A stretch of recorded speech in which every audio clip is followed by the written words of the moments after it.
अस्सलामुअलैकुम, good morning, सुबह बखैर। उम्मीद है आप सब खैरियत से होंगे। नाज़रीन, जब से हमारी या आपकी आंख खुली है, जब से हमने होश या शऊर की मनाजिल तय की हैं, बचपन से हम अपने हुक्मरानों के मुंह से यही जुमला सुनते आए हैं कि मुल्क बहुत नाजुक दोराहे पर खड़ा है, मुल्क बहुत नाजुक मोड़ से गुजर रहा है। 75 साल हो चुके हैं, वो पता नहीं मोड़ है कि ख़त्म होने का नाम ही नहीं ले रहा। जो भी हुकूमत आती है वो यही राग अलापती है कि हमें बहुत मुश्किल हालात मिले, गुज़िश्ता हुकूमत ने तबाही फेर दी, मईशत का बेड़ा गर्क कर दिया।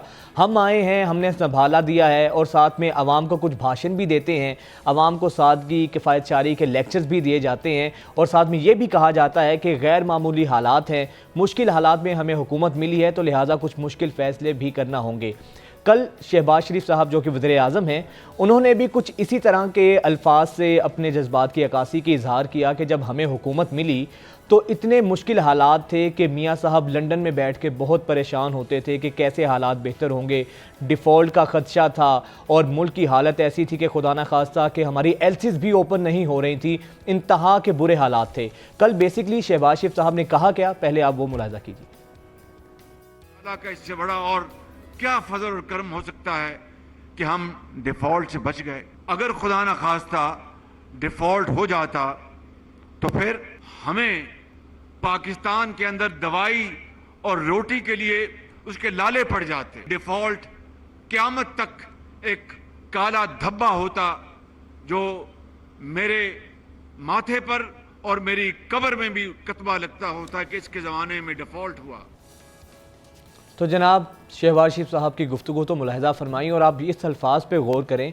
उन्होंने कहा कि अल्लाह का शुक्र है कि हम डिफ़ॉल्ट से दिवालिया होने से बच गए। ये बात तो ठीक है बिल्कुल आपकी और इस पे शुक्र भी अदा करना चाहिए, लेकिन सवाल ये है कि आखिर कौन लोग हैं? हमारे हुक्मरान आप लोग ही रहे हैं, हमारे हुक्मरान ही हैं जिन्होंने हालात को इस नहज तक लेकर आए हैं। तो ये भी एक सवाल है कि आप अल्लाह का शुक्र अदा करें कि आप दिवालिया होने से बचे हैं, आप लोगों ने बचा लिया या जिसने भी बचाया, लेकिन इस नहज तक लेकर कौन आया, इस पर भी कभी बात करनी चाहिए।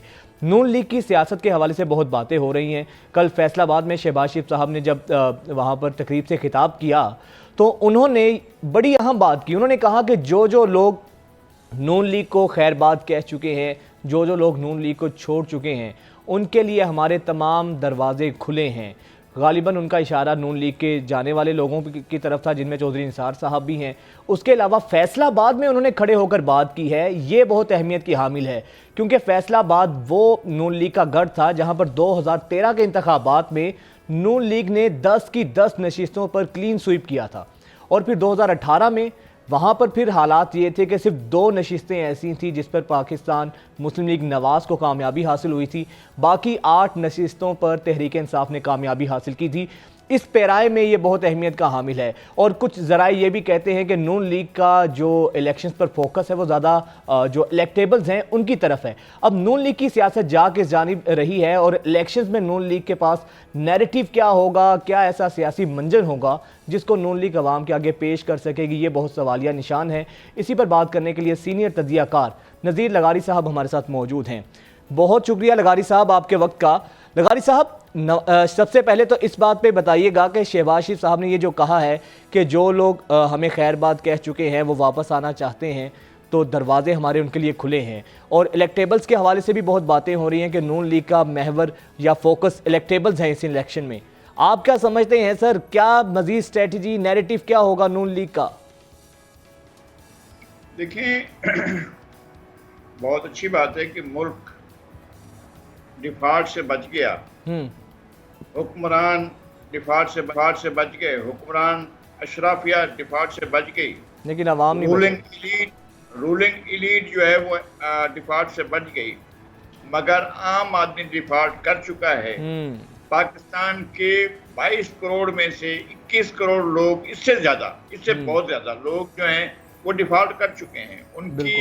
उनकी सकत नहीं रही है, उनकी जिंदगी की रमक आखिरी छिन चुकी है, उनके पास कुछ भी नहीं रहा है और आखिरी कयामत जो है वो कल ढा दी गई है। वो ये कि बिजली के बिल की सूरत में जो आ रही है नई कयामत, वो लोगों का जीना मुहाल कर देगी। सर 7 रुपए फी यूनिट महंगी की है बिजली। और जो लोग जो भी इस मामलात को, इन चीजों को चला रहे हैं, वो शायद ये समझ रहे हैं कि लोगों के अंदर इतनी रमक बाकी है या उनके जिस्म में इतना लहू बाकी है कि उसको मजीद निचोड़ा जा सकता है। तो ऐसी सूरत हाल बिल्कुल नहीं है। अब अवाम के जीने की सकत बाकी नहीं रही है। अब ये देखते हैं कि चूंकि इस खित्ते की रिवायत ऐसी नहीं है, और वो भी इसलिए नहीं कि जनाब यहाँ पर कोई मूवमेंट नहीं पैदा हुई, मूवमेंट पैदा हुई है लेकिन हमेशा डाइवर्ट कर दी जाती है और गलत संत से आती है, गलत संत में चली जाती है, लेकिन मूवमेंट पैदा होती है। हुक्मरान अशराफियत ताकतवर है, वो अपने मफादात का ख्याल भी रखती है और अपने मफादात का ध्यान भी करती है, उसकी निगहबानी भी करती है और उसका वो अपना बयाना बनाना भी जानती है। लेकिन अवाम का बयाना कुछ भी नहीं है, अवाम कुछ बात नहीं कर सकती है। मुस्लिम लीग को दोबारा इलेक्शन जीतने के लिए एक बहुत बड़ी शायद धांधली की जरूरत पड़े और दीदा दिलेरी से धांधली का आगाज कल आर्टिकल 230 में जो तरमीम की सूरत में पेश किया गया, जिस पर असेंबली में शोर भी हुआ है, तो मैं समझता हूं कि ये एक तरीके हैं कि जनाब निगरान हुकूमत में अपने लाओ, निगरान हुकूमत के अख्तियारात बढ़ा दो, निगरान हुकूमत की मुद्दत बढ़ा दो। ये धांधली नहीं तो और क्या है? बिल्कुल, ये मुल्क के लोगों के साथ एक बहुत बड़ा जुल्म नहीं तो क्या है? आप supreme law of the land को एक तरफ रख दें, उठाएं और कहें कि ज़ियाउल हक की तरह कहें कि आइन क्या है, कागज के चंद टुकड़े हैं जिन्हें मैं फेंक कर बाहर फेंक सकता हूं, तो आप भी ऐसे ही करें। तो आइन के साथ आप ये खिलवाड़ करते आए हैं, पर इस आइन के साथ जब से ये आइन बना है और वो टूटे फूटे मुनहदम हुए मुल्क के खंडरात में से ये आइन निकाला गया था।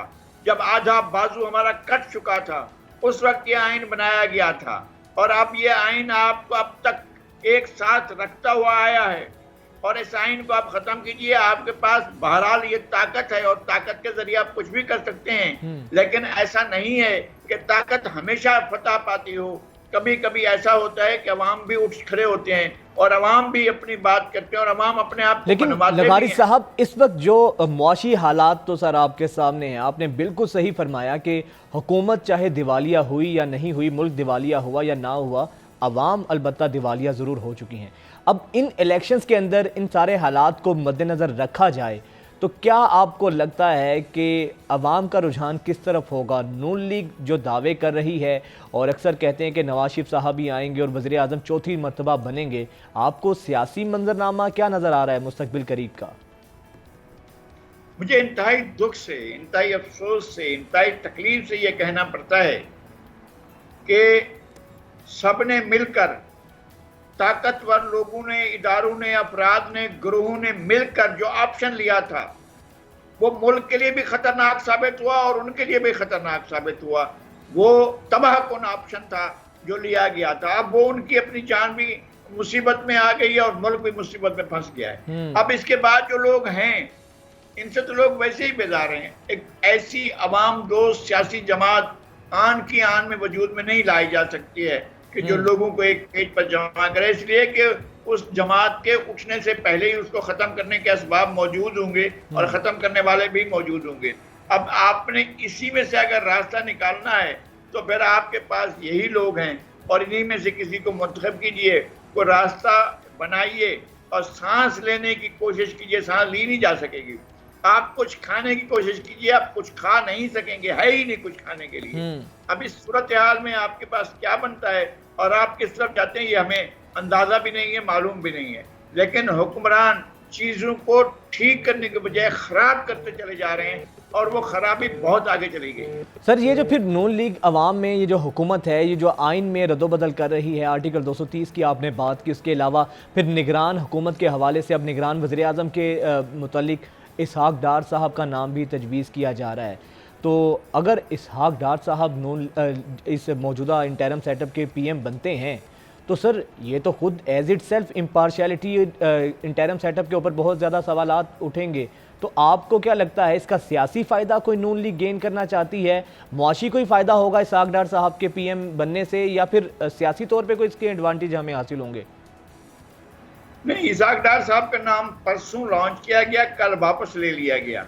अभी वो ग्राउंड में वो नाम नहीं है। और वो जो हैं उनको एक 2 दिन का एक शो था जिसमें उनको पेश किया गया था। एक वजीर साहब ने पेश किया, दूसरे वजीर साहब ने उसका नाम वापस ले लिया। और इस बात का इम्कान नहीं है। अगर हमने इज्तिमाई खुदकुशी करनी है तो इस तरह के इक़दाम हम कर सकते हैं। हम सब मिलकर एक जो आम आदमी है वो बैठकर खुदकुशी कर ले और फिर इस तरह के इक़दाम करे। एक तो यह कि इसाक डार के आने का कोई इम्कान नहीं लग रहा है। और अगर ऐसा होता है, अगर ऐसा सोचा जाता है तो वो कोई कयामत से, वैसे ही हम हर रोज एक कयामत से गुजरते हैं, ये भी एक कयामत होगी और बहुत ज्यादा खतरनाक होगा। मैं समझता हूँ कि ऐसा नहीं सोचा जा रहा है। और पहली बात यह है कि दूसरी बात यह है कि जनाब अगर आ गई है हुकूमत, यही इलेक्शन नवाज शहबाज शरीफ कराते हैं इलेक्शन, हम इन्हीं को निगरान हुकूमत मान लेते हैं। आप इलेक्शन करवाएं, free fair impartial transparent election करवाएं, यही करा के चल जाएं, निगरान के तौर पर भी यही आ जाएं। लेकिन ऐसा ना करें, ऐसा जुल्म ना करें कि आप इसाक डार को, जिन्होंने टोटल नाकामी दिखाई है अपनी, और इनकी जो खजाना मैनेज करने में जो नाकामी थी उसका कोई वो नहीं है। अगरचे शौकत हफीज शेख बड़ी बुनियादें रख चुके थे इस नाकामी की और तबाही की, उस तबाही को मुकम्मल किया इसाक डार ने। कुछ नहीं करें, आप कहें कि जनाब हम निगरान हो गए हैं, हम ही इलेक्शन कराएंगे, लेकिन आप धांधली और झुर्रू वाला इलेक्शन नहीं करा सकेंगे। बिल्कुल। अच्छा सर, अब क्या मियां साहब की वापसी के हवाले से बहुत से सवालात हो रहे हैं। नून लीग के पास माजी में एक नैरेटिव था, वोट को इज्जत दो। जब पीडीएम इक़्तिदार में आई तो वो नैरेटिव भी अपनी मौत खुद मर गया। अब सर, अवाम के पास जाने के लिए पीएमएलएन का सियासी नैरेटिव क्या होगा? नैरेटिव की बुनियाद पर इलेक्शन लड़ा जाता है, उसी की बुनियाद पर इलेक्शंस में जो है आवाम को फेस किया जाता है। आपको क्या लगता है सर, क्या ऐसा कोई मखसूस कोई नैरेटिव होगा, कोई मंजन, कुछ ऐसा चूरन होगा जिसको लेकर आवाम के सामने जाया जाएगा नून लीग की तरफ से? वो यही होगा जो कल मंजन बेचा गया है कि जनाब हमने मुल्क को दिवालिया होने से बचाया, हम डिफॉल्ट करने से बचाया। अगर हम डिफॉल्ट कर जाते तो रोटी ना मिलती, हम डिफॉल्ट कर जाते तो दवाइयाँ ना मिलती, अगर हम डिफॉल्ट कर जाते तो पुलाव की। आप रोटी और दवाइयों से मिलती है तो आम आदमी की पहुंच में आप हैं दवाइयाँ। अब ये जो मैं इस पिछले शहजादे की हुकूमत, लाडले की हुकूमत के आने से पहले जो दवाएं हमें एक 500 में मिलती थी, अब वो 5000 में मिलती हैं। तो कहाँ वो दवाएं जो हैं वो आपके लोगों के पास दस्तयाब हैं? पहले ही लोग मर रहे हैं भाई, भूख से मर रहे हैं, अफलाज से मर रहे हैं, बीमारियों से मर रहे हैं। लोगों के लिए कौन सी चीज़ बची है? आप लोगों को क्या बताना चाहते हैं और क्या क्या करना चाहते हैं? आप अच्छे मैनेजर नहीं थे, आप अच्छे सियासतदान नहीं थे, आप अच्छे एक गवर्नेंस प्रोवाइड करने वाले नहीं थे। ना आप थे, ना आपके पेशरो थे जिनसे आपने इक़्तिदार संभाला, वो भी नाअहल, नालायक, निकम्मा, बेकार शख्स था। और ये भी इसी तरह से बेकार, नाअहल और नाकारा साबित हुए हैं। आप ये क्या बयानिया क्या होगा? हमने आसमान से तारे तोड़कर जमीन पर बिछा दिए, हमने दूध और शहद की नहरें बहा दी, हमने जो है इंसाफ जो है भेड़ और बकरी और शेर एक ही घाट पर पानी पीते हैं और एक ही कश्ती में सफर करते हैं। ये कहानियां अगर हैं तो आप बताइए, बाकी तो कोई कहानी नहीं है।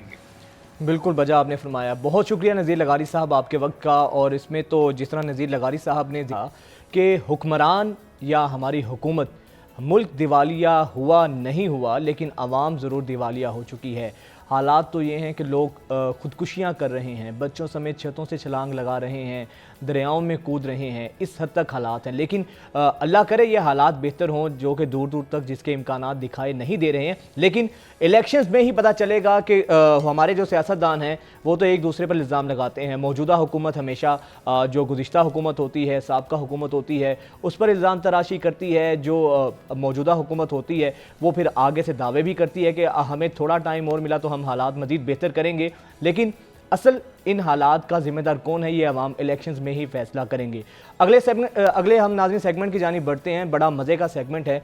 कुछ चीज़ें, कुछ रवैये, कुछ बिहेवियर्स ऐसे होते हैं आपका वो दिल जीत लेते हैं। कल ऐसा ही सोशल मीडिया पे हम देख रहे हैं, इराक की 8 साला बच्ची है जिसका नाम है लानिया फ़ाखिर। उसकी एक वीडियो वायरल हुई, बहुत सोशल मीडिया पर उस वीडियो ने धूम मचाई हुई है, जहां पर उस बच्ची की जो घोड़ी है उसकी डेथ हो गई, घोड़ी मर गई, तो वो उसे लिपट कर रो रही है। पहले वो वीडियो मुलाहिजा कीजिए, फिर उसके बाद इस पर बात करते हैं। अब ये वीडियो में आप देखें कि ये बच्ची ने इस घोड़ी के साथ बड़ा उसका प्यार मोहब्बत था, बड़ा लगाव था, और जब वो घोड़ी उसकी डेथ हुई, घोड़ी जब मरी, तो उसके बाद उस बच्ची की धाड़े मारती रोती हुई ये वीडियो सामने आई और वो वीडियो बहुत ज़्यादा वायरल हो गई। तो फिर जो दुबई के हुक्मरान हैं शेख मोहम्मद बिन राशिद अल मखतूम, उन्होंने ये वीडियो देखकर ना सिर्फ इस बच्ची से इजहार हमदर्दी किया बल्कि उस बच्ची को घोड़ों का नादिर तोहफ़ा भी दिया, उस घोड़ी के साथ मोहब्बत देखते हुए। और उसके साथ साथ राशिद अल मखतूम ने घुड़सवारी की तरबियत के मरकज़ की तामीर का भी हुक्म दिया और इस बच्ची को तरबियत देने और उसकी सलाहियतों को फ़रोग़ देने के हवाले से भी इक़दामात के साथ ना सिर्फ पैसे दिए बल्कि अहकामात भी जारी किए कि इस बच्ची का हर तरह से ख्याल रखा जाए। तो ये होते हैं हुक्मरानों के छोटे छोटे जेस्चर्स होते हैं जो आवाम के दिल जीत लेते हैं। इतनी इमोशनल सी वीडियो थी, तो उस पर जो शेख राशिद अल मखतूम हैं और उनकी हम अक्सर वीडियोस देखते हैं कि जब भी कोई ऐसा मंज़र सामने आता है तो उस पर नोटिस भी लेते हैं और दिलजोई भी करते हैं। तो इस बच्ची की इस वीडियो ने बिलाखिर रंग दिखाया और अब उस बच्ची को 2 घोड़ों का नादिर तोहफ़ा राशिद अल मखतूम की जानिब से दिया गया है। तो काश हमारे हुक्मरान भी इस तरह के जेस्चर्स का मुजाहरा करें। तो ये खूबसूरत आपने देखी। हम ब्रेक लेते हैं, मिलते हैं आपसे ब्रेक के बाद।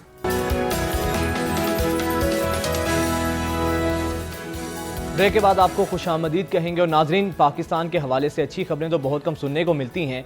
अब एक नई रिपोर्ट सामने आई है और उस रिपोर्ट में ये कहा गया है कि पाकिस्तान इंटरनेट पर पाबंदियां आयद करने के हवाले से तीसरे नंबर पर है। आईटी के लिहाज से जो आईटी सेक्टर है उसके हवाले से ये खबर बड़ी तबाहकुन है। ये डिबेट अपनी जगह है कि जिस तरीके से पाबंदियां लगाई जाती हैं, जिस तरीके से हमारे मुल्क में आज़ादी सहावत का गला घोंटा जाता है, जिस तरीके से आवाज़ दबाई जाती है, उसके नुकसानात फ्रीडम ऑफ एक्सप्रेशन के हवाले से तो बातें होती रहती हैं, लेकिन इस तरह की पाबंदियों के हवाले से रिपोर्ट सामने आना और फिर हमने देखा है कि अक्सर ये पाबंदियां लगाई गई हैं। इन पाबंदियों से जो आईटी सेक्टर जिसके हवाले से बहुत बातें की जाती हैं कि ये मुल्क की इकॉनमी में रीढ़ की हड्डी की हैसियत रखता है, जिन जिन ममालिक ने आईटी पर तवज्जो दी है, आईटी के हवाले से फोकस किया है, तो उन्होंने मईशत में बड़ा कलीदी किरदार अदा किया है इस आईटी सेक्टर ने। लेकिन हमारे मुल्क में चूँकि हर गंगा ही उल्टी बहती है, तो यहाँ पर भी आईटी का हाल हमारे सामने है। फिर उसके ऊपर जब पाबंदियाँ लगाई जाती हैं तो इस सेक्टर को नुकसान कितना होता है, इकनॉमिकली हम कितना इससे डैमेज होते हैं, इसी मामले पर बात करने के लिए आईटी एक्सपर्ट इरफान मलिक हमारे साथ मौजूद हैं। बहुत शुक्रिया इरफान मलिक साहब आपका। इरफान भाई, ये बताइएगा, बाकी चीज़ें तो अपनी जगह, ये जो रिपोर्ट सामने आई है और तीसरा नंबर है पाकिस्तान का आईटी पर पाबंदियां लगाने के हवाले से, इंटरनेट पर पाबंदियां आयद करने के हवाले से, तो जब इंटरनेट पर पाबंदियां आयद होती हैं तो आईटी सेक्टर कितना मुतासिर होता है, डैमेज कितना होता है इन चीज़ों से? देखें, ये इस इशू को तो हमने उस वक्त बहुत हाईलाइट किया था जब एक्चुअली हमारे यहाँ इंटरनेट डाउन था। अब ये बात समझने की है कि जब लोग इस रिपोर्ट को पढ़ेंगे तो वो देखेंगे कि पाकिस्तान का नंबर इंडिया से बाद में आता है। इंडिया में पाबंदियां ज़्यादा हैं, लेकिन अब इन लोगों के लिए पहले मैं जवाब देता जाऊं कि ये समझ लें कि हमारे मुल्क की जो सिचुएशन है आईटी में, जहां हम खड़े हैं और जहां इंडिया खड़ा है, वो कंपैरिजन ही नहीं है। हम तो नुकसान बर्दाश्त करने की पोजीशन में ही नहीं है। हम तो सबसे पहले ये सोचना चाहिए था कि हम अपनी आईटी को फैसिलिटेट कैसे करें। अब बात करते हैं नुकसान की, तो 2 तरह के नुकसान होते हैं, 2 कैटेगरीज में आप डिवाइड कर लें। मुल्क को इसके लाइफ लॉन्ग नुकसान होते हैं, इनको नजर नहीं आते, मैं अभी आपको कैलकुलेट करके बताता हूँ। और लाइफ लॉन्ग, और कुछ बच्चों को ऐसे नुकसान होते हैं जो इरिवर्सिबल होते हैं। फॉर एग्जाम्पल कि आप लोग मोस्टली जो हमारे पाकिस्तान में लोग हैं वो इंटरनेशनल क्लाइंट्स के लिए काम कर रहे हैं।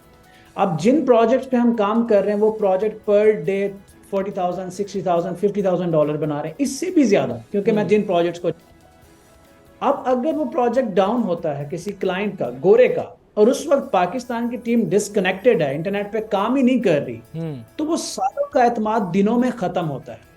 उसका कोई कसूर नहीं है। एक गोरा नहीं समझेगा कि पाकिस्तान में नेट का इशू है, क्यों है, किस वजह यहाँ से के हालात क्या हैं। हाँ, वो नहीं समझेगा। वो इमीडिएटली हमें फोन करेगा और कहेगा कि यार आपको लगता है कि किसी और मुल्क में हम टीम बना लें। और ऐसे बहुत से प्रोजेक्ट जिन पे दुनिया में, पाकिस्तान में लोग 5-5, 4-4, 10-10 साल से काम कर रहे थे, इस आउटेज के पीरियड के अंदर वो हमेशा के लिए चले गए हैं। अब ये कैलकुलेट कहां से होगा? ये लॉस तो नजर नहीं आता ना इन लोगों को, ये लॉस कैलकुलेट नहीं होता। ऐसे बहुत से बच्चे बेरोजगार हो गए हैं।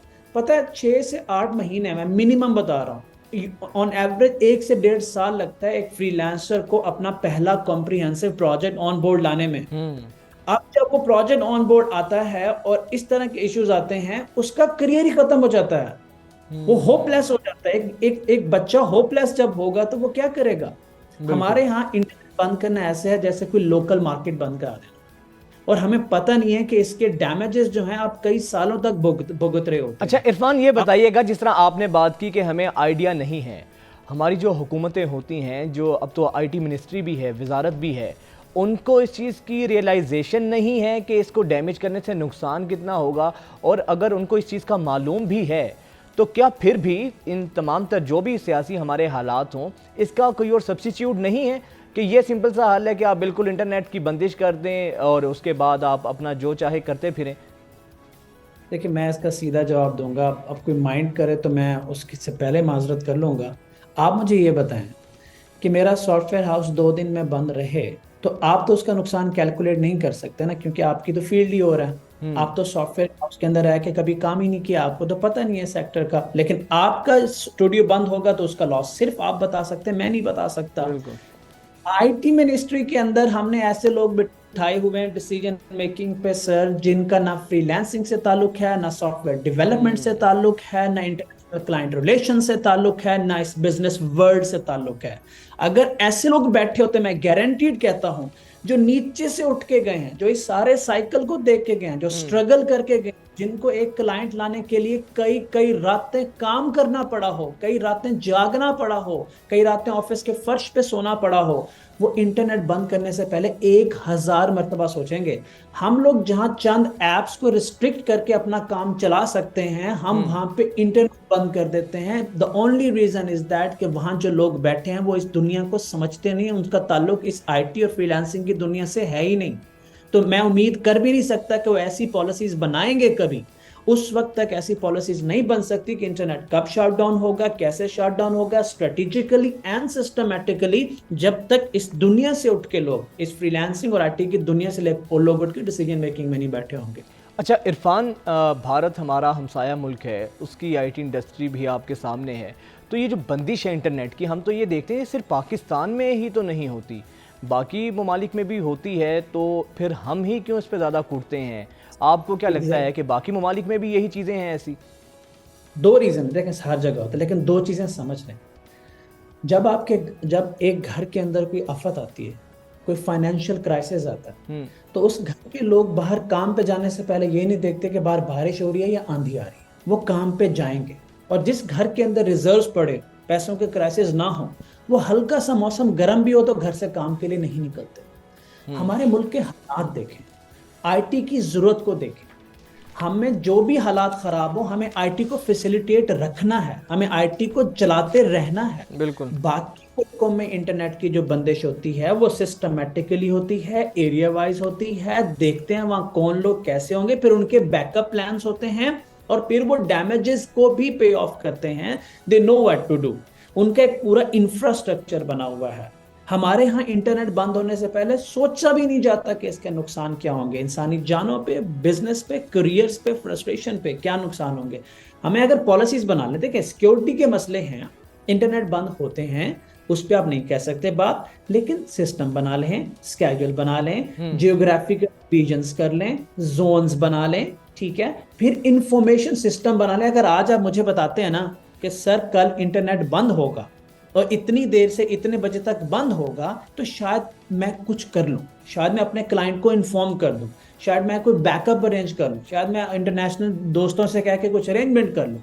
हमारे यहाँ तो मैं बता रहा हूँ ना कि ओवरनाइट बंद होता है और पता भी नहीं होता कि क्यों बंद है, कहाँ बंद है, कब आएगा, कब नहीं आएगा, कोई कम्युनिकेशन का जरिया ही नहीं है हमारे यहाँ, कोई सिस्टम। अच्छा इरफान, बाकी बिल्कुल आपने सही बात की है, लेकिन हम ये भी देखते हैं कि इंटरनेट का जितना गलत इस्तेमाल भी होता है, फेक न्यूज़ फैलाई जाती हैं, इवन के कोई भी शख्स उसकी किरदार कुशी कर दी जाती है, और मुल्क की सॉवरेनिटी की हद तक जो है ना कई दफ़ा डैमेज हमें देखना पड़ता है, क्योंकि कोई ऊपर मैकेनिज़्म नहीं है, कोई ऐसी रेगुलेटरी बॉडी नहीं है जो देखे, कोई चीज़ों को सेंसर करे।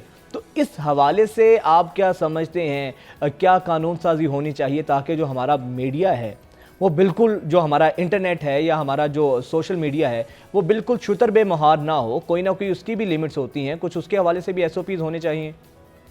ये बड़े ना सीधे और पेनफुल सवाल कर रहे हो, मैं आपको किसी का सीधा ही जवाब दे देता हूँ। दो चीज़ें समझ, पहला ये कि अगर किसी को लगता है कि हम ये मॉनिटर नहीं कर सकते और कंट्रोल नहीं कर सकते तो गलत है, और अगर उसको फिर भी यकीन नहीं आ रहा तो किसी इदारे के बारे में एक पोस्ट करके देख ले और उसका क्विक रिस्पॉन्स भी देख ले। ऐसा ही हम मॉनिटर कर रहे हैं, हम सिर्फ अपने बेनिफिट की हद तक मॉनिटर कर रहे हैं। जहां एक इंसान दूसरे इंसान को नुकसान पहुंचा रहा है, उसकी इज्जत मजरू कर रहा है, उससे हमें कोई लेना देना ही नहीं है। हमें तब मसला होगा जब बात हमारी जात पे आती है, हमें मॉनिटर तब करना होता है बात हमारी जात पे आती है। इस वक्त किसी की इज्जत उछालने से फर्क नहीं पड़ता, आप हमारी इज्जत उछाल के देखें, हम यूं बंद कर, हम यूं उठा लेंगे आपको। सो बेसिकली हमें अपनी जात से बाहर आकर पूरे मुल्क में ये निज़ाम नाफिज करना है कि अगर हमें अपनी वैल्यू है, हमारी अपनी जात में इज्जत हम अपने आप की करते हैं तो सबकी करें, हमें ये करना पड़ेगा। वरना जिस तरह से पाकिस्तान में इंटरनेट का यूज हो रहा है वो एक्चुअली खतरनाक भी है और हम इसको कंट्रोल कर सकते। मैं बार बार कह रहा हूं, मैं लास्ट बात पे आपको ये बताऊं कि जो हमारे मुल्क में अगर एक डॉक्टर जिसके पास, अगर कोई ऐसा शख्स जिसके पास एमबीबीएस की डिग्री नहीं है, वो किसी सड़क के किनारे पर जाके क्लिनिक खोलता है और पेशेंट देखना शुरू कर देता है, कितनी देर उसको लोग देखने देंगे? उसको फौरन उठा लेंगे, फौरन जेल में डाल देंगे। क्यों डाल देंगे यार? हो सकता है कि किसी इंसान की जिंदगी न चली जाए। लेकिन यहाँ पे आके इंटरनेट के ऊपर फेक स्कॉलर्स और इस तरह के लोग इतने बड़े डैमेज कर रहे हैं जिससे कौमें तबाह हो सकती हैं। कुछ भी नहीं किया जा रहा, जो भी उठता है रातों रात चैनल बना के कुछ भी बोलना शुरू कर देता है। सर यही मसला है, किसी किस्म का कोई कानून नहीं है, जिसका जो दिल करता है वो वही मवाद डालता है। हमारा नुकसान कितना हो उससे, हमारा मुआशी नुकसान कितना हो, इसकी किसी को परवाह नहीं है। बहुत शुक्रिया इरफान मलिक साहब आपका। नाजरीन हम लेंगे एक ब्रेक, हाजिर होते ब्रेक के बाद।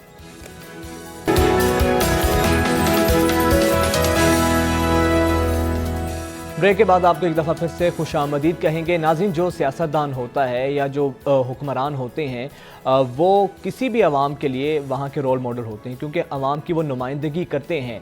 उनका एक एक लफ्ज़ जो है ना बहुत अहमियत का हामिल होता है। अब अगर वो कोई गलत बात करते हैं उसका भी अखलाकी असर जो है आवाम पर ज़रूर पड़ता है। अगर वो कोई अच्छी बात करेंगे तो उसके भी एक अपने समारात होते हैं।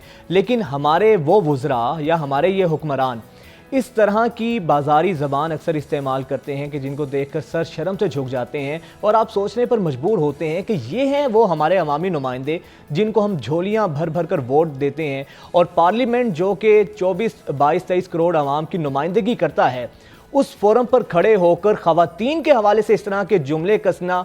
और ख्वाजा आसिफ साहब की मैं बात करूंगा खुसूसी तौर पे, कल भी उन्होंने फ्लोर ऑफ द हाउस पे जिस तरीके से ख़वातीन की तज़हीक की है, उनके हवाले से जो लफ्ज़ इस्तेमाल किए हैं वो इंतहाई शर्मनाक हैं। इससे पहले, ये कोई पहला वाक़या ऐसा नहीं है, इससे पहले भी आपको याद होगा शीरी मज़ारी साहिबा के हवाले से ख्वाजा आसिफ साहब ने जो जो अल्फाज इस्तेमाल किए थे, जो जो अलकाबात इस्तेमाल किए थे, वो भी आपके सामने हैं। कल ख्वाजा आसिफ साहब ने कहा क्या, पहले वो मुलाहिज़ा कीजिए।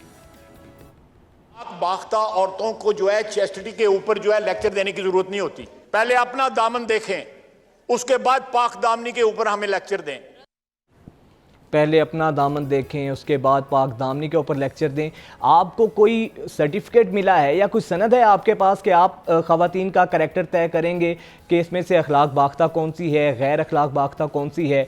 फिर इस तरह के बेशुमार चीज़ें मुझे ये नहीं समझ आती कि नवाज शरीफ साहब, शहबाज शरीफ साहब क्या कुछ कहते रहे हैं। अच्छा, इससे पहले शीरी मज़ारी साहिबा के हवाले से भी क्या कुछ कलिमात का इस्तेमाल किया ख्वाजा आसिफ साहब ने? वो ये हैं हमारे ख्वाजा आसिफ साहब जो कि इतने अहम ओहदे पर हैं, ख़वातीन के हवाले से कितनी बेशर्मी के साथ वो इन अल्फाज का इस्तेमाल करते हैं। इसी पर बात करने के लिए सीनियर सहाफ़ी अफसा कोहमल हमारे साथ मौजूद हैं। बहुत शुक्रिया अफसा आपके वक्त का। अफसा, आपने तो बड़ा इस पर मजम्मत भी की ख्वाजा आसिफ साहब के इन अल्फाज की बतौर ख़ातून। यकीनन एक बहुत शर्मनाक बात है कि आप किसी ख़ातून के बारे में इस तरह के अलकाबात का इस्तेमाल करें। आप क्या लगता क्या है आपको कि एक वो फोरम जो कि 24 करोड़ 22 करोड़ आवाम की नुमाइंदगी करता है, वहाँ पर इतने ज़िम्मेदार शख्स का ख़वातीन के बारे में ऐसे अल्फाज का इस्तेमाल करना कितना गैर मुनासिब रवैया है? ये शुक्रिया वजाहत। बड़ी दुख की बात है। मैं समझती हूँ कि एक तो जो जिस तरह आपने कहा on floor of the house जहाँ पर आइडियली तो बहुत अच्छी बातें होनी चाहिए, लेकिन ऑब्वियसली अब हम उसके भी यूज्ड टू हैं कि वहाँ पर जो है वो वक्त गुजारी है का किस तरीके से जो है वो काम किया जाता है। लेकिन मेरे ख्याल से सियासतदान और स्पेशली दैट टू जो सीनियर सियासतदान है, उनको कहीं न कहीं इस चीज़ का ख़्याल रखना चाहिए कि वो अपनी बात से किसी के सेंटिमेंट्स को हर्ट ना करें। सो ये मज़म्मत मैंने नोट किया है कि बहुत सारी और जो माशरे की ख़वातीन हैं, उन्होंने की, हमारी मीडिया से ताल्लुक़ रखने वाली, सियासत से ताल्लुक़ रखने वाली ख़वातीन ने भी मज़म्मत की है इसकी। सो ऑब्वियसली ये जो इस किस्म की बातें होती हैं, वो हमें औरतों को सबसे ज़्यादा हिट करती हैं, हमें हर्ट करती हैं, और ख़वातीन को जो है वो उनकी सेंसिटिविटीज़ को ये चीज़ें हर्ट करती हैं। सो इसलिए मैं ये समझती हूँ कि बड़ी दुःख की बात है कि हमारे जो सीनियर पॉलिटिशियंस हैं, वो मौजूदा दौर के तकाज़ों का बिलख़ुसूस, क्योंकि इन्होंने अवाम को रिप्रेज़ेंट करना होता है और इन्होंने कल इलेक्शन में फिर अवाम के दरमियान जाना होता है। सो मैं समझती हूँ कि मौजूदा दौर के तकाज़ों का ख़्याल नहीं रखा जाता हमारे यहाँ। जब जैसा कि आपने हवाला दिया, ख्वाजा साहब ने माज़ी में जब ऐसी बातचीत की थी, तो बहुत ज़्यादा बैकलैश आया था और हमें एक अंदाज़ा था कि शायद वो उससे सीखे होंगे और उनका नेक्स्ट टाइम वो एहतियात करेंगे। लेकिन बहुत दुःख हुआ कल ये देखकर कि उन्होंने अपनी अपोज़िंग पार्टी की जो ख़वातीन थी, उनके बारे में जो अल्फ़ाज़ इस्तेमाल किए, उसका जवाब मेरे ख़्याल से सेनेटर ज़रका ने भी वहाँ पर दिया, और उसके बाद जो है वो काफ़ी ऑनलाइन भी इसके ऊपर आई है, तनकीद आई है। ये मेरे ख़्याल से इसकी सबसे बड़ी वजह, अगर वजाहत आप मुझसे पूछें, तो वो हमारे माशरे के अंदर ख़ातून को किस नज़र से देखा जाता है। अब वो ख़्वाह कितना ही कोई पढ़ा लिखा मर्द क्यों ना हो, जो आला ऐवानों तक पहुँच जाए, आला तरीन जो सरकारी ओहदे हैं उनके ऊपर फाइज़ क्यों ना हो, या फिर कोई आम सड़क पे चलता हुआ नौजवान क्यों ना हो। मेरे ख़्याल से ये जो ख़वातीन की इज़्ज़त का मामला है, वो अब एक किताबी बात हमारे माशरे के अंदर रही है, जहाँ पर हम कहते हैं कि हमसे ज़्यादा औरतों की इज़्ज़त कोई और माशरा नहीं करता। मैं मुख्तलिफ़ माशरों के अंदर कुछ अरसा रह भी चुकी हूँ, तो मैं इस चीज़ के स्ट्रॉन्गली इसके ऊपर बात करती हूँ, क्योंकि मैं समझती हूँ कि हमारा जो औरतों को ट्रीट करने का अंदाज़ है, उससे बहुत पता चलता है कि हम औरतों की कितनी इज़्ज़त करते हैं, और वो दिन ब दिन मेयार घटता जा रहा है अच्छा, हमारे अब्सा, यहाँ, आपने बिल्कुल सियासत सही के बात अंदर। की, लेकिन अब्सा, आप नहीं समझती कि कुछ ख़वातीन की भी ज़िम्मेदारियाँ हैं? मसलन ख्वाजा आसिफ साहब ने अगर किसी भी खातून के बारे में, चाहे उनका मुखालिफ पार्टी से ताल्लुक़ है, अगर इनकी अपनी ही पार्टी की ख़वातीन इस रवैये पर एहतजाज करती माजी में, या मज़म्मत करती, या मरियम नवाज़ साहिबा जो कि ख़ुद खातून हैं, इनकी पार्टी की वो नायब सदर हैं, तो अगर वो मज़म्मती ट्वीट दागती, वो इस बारे में कंडेम करती, तो मेरा ख्याल है ख्वाजा आसिफ साहब की दोबारा हिम्मत ना पड़ती। आपका नहीं ख्याल कि ख़वातीन, चाहे एक ख़ातून के ऊपर उन्होंने तनकीद की है, ख़ातून की ऊपर उन्होंने सवालात उठाए हैं, उनकी किरदार कुशी की है, तो अपनी पार्टी से भी ख़वातीन को उन पर आवाज़ उठानी चाहिए, मज़म्मत करनी चाहिए ख्वाजा आसिफ साहब की? बिल्कुल, होना तो आइडियली वजाहत ऐसा ही चाहिए। मैं समझती हूँ कि जब पहले पीटीआई चेयरमैन प्राइम मिनिस्टर थे और वो हर तरह की बात कर दिया करते थे, और उसके बाद उनकी पार्टी की जो ख़वातीन थीं, वो आपके और हमारे प्रोग्राम्स पे आके उनके उन बयानात को डिफेंड किया करती थीं। बिल्कुल। सो जब हम सवाल उठाते थे कि ये इनको इस टॉपिक पे बात नहीं करनी चाहिए, ये जेंडर से रिलेटेड मामला है, ये वो दुरुस्त बात नहीं कर रहे हैं, और फिर बात ये है कि अहमियत ये होती है सियासतदान की बात करने की कि उसका इन्फ्लुएंस बहुत सारे लोग लेते हैं। सो जैसे पीटीआई चेयरमैन के बहुत बेतहाशा सपोर्टर्स और नौजवान सपोर्टर्स थे, वो उनकी बात को हूबहू रेप्लिकेट करते थे। इसी तरह मैं ख्वाजा साहब के हवाले से ये कहना चाहूँगी, ख्वाजा साहब भी एक बहुत बड़ी सियासी जमात को रिप्रेजेंट करते हैं, और जो बात वो करते हैं, उनके जो चाहने वाले हैं उनकी पार्टी के, वो उसको भी रेप्लिकेट करते हैं। ख़वातीन की जो आप बात कर रहे हैं, मैं समझती हूँ कि अगर पीटीआई में उस वक़्त उन ख़वातीन ने कोई स्टैंड लिया होता, अपने चेयरमैन से ये बात कही होती कलेक्टिवली कि ये बात दुरुस्त नहीं आप करते हैं, और इसी तरह इनकी पार्टी में मेरे ख़्याल से माज़ी में जब शीरी मज़ारी साहिबा के हवाले से उन्होंने बातें की थी, तो इनकी पार्टी के अंदर काफ़ी उसके ऊपर तनकीद हुई थी।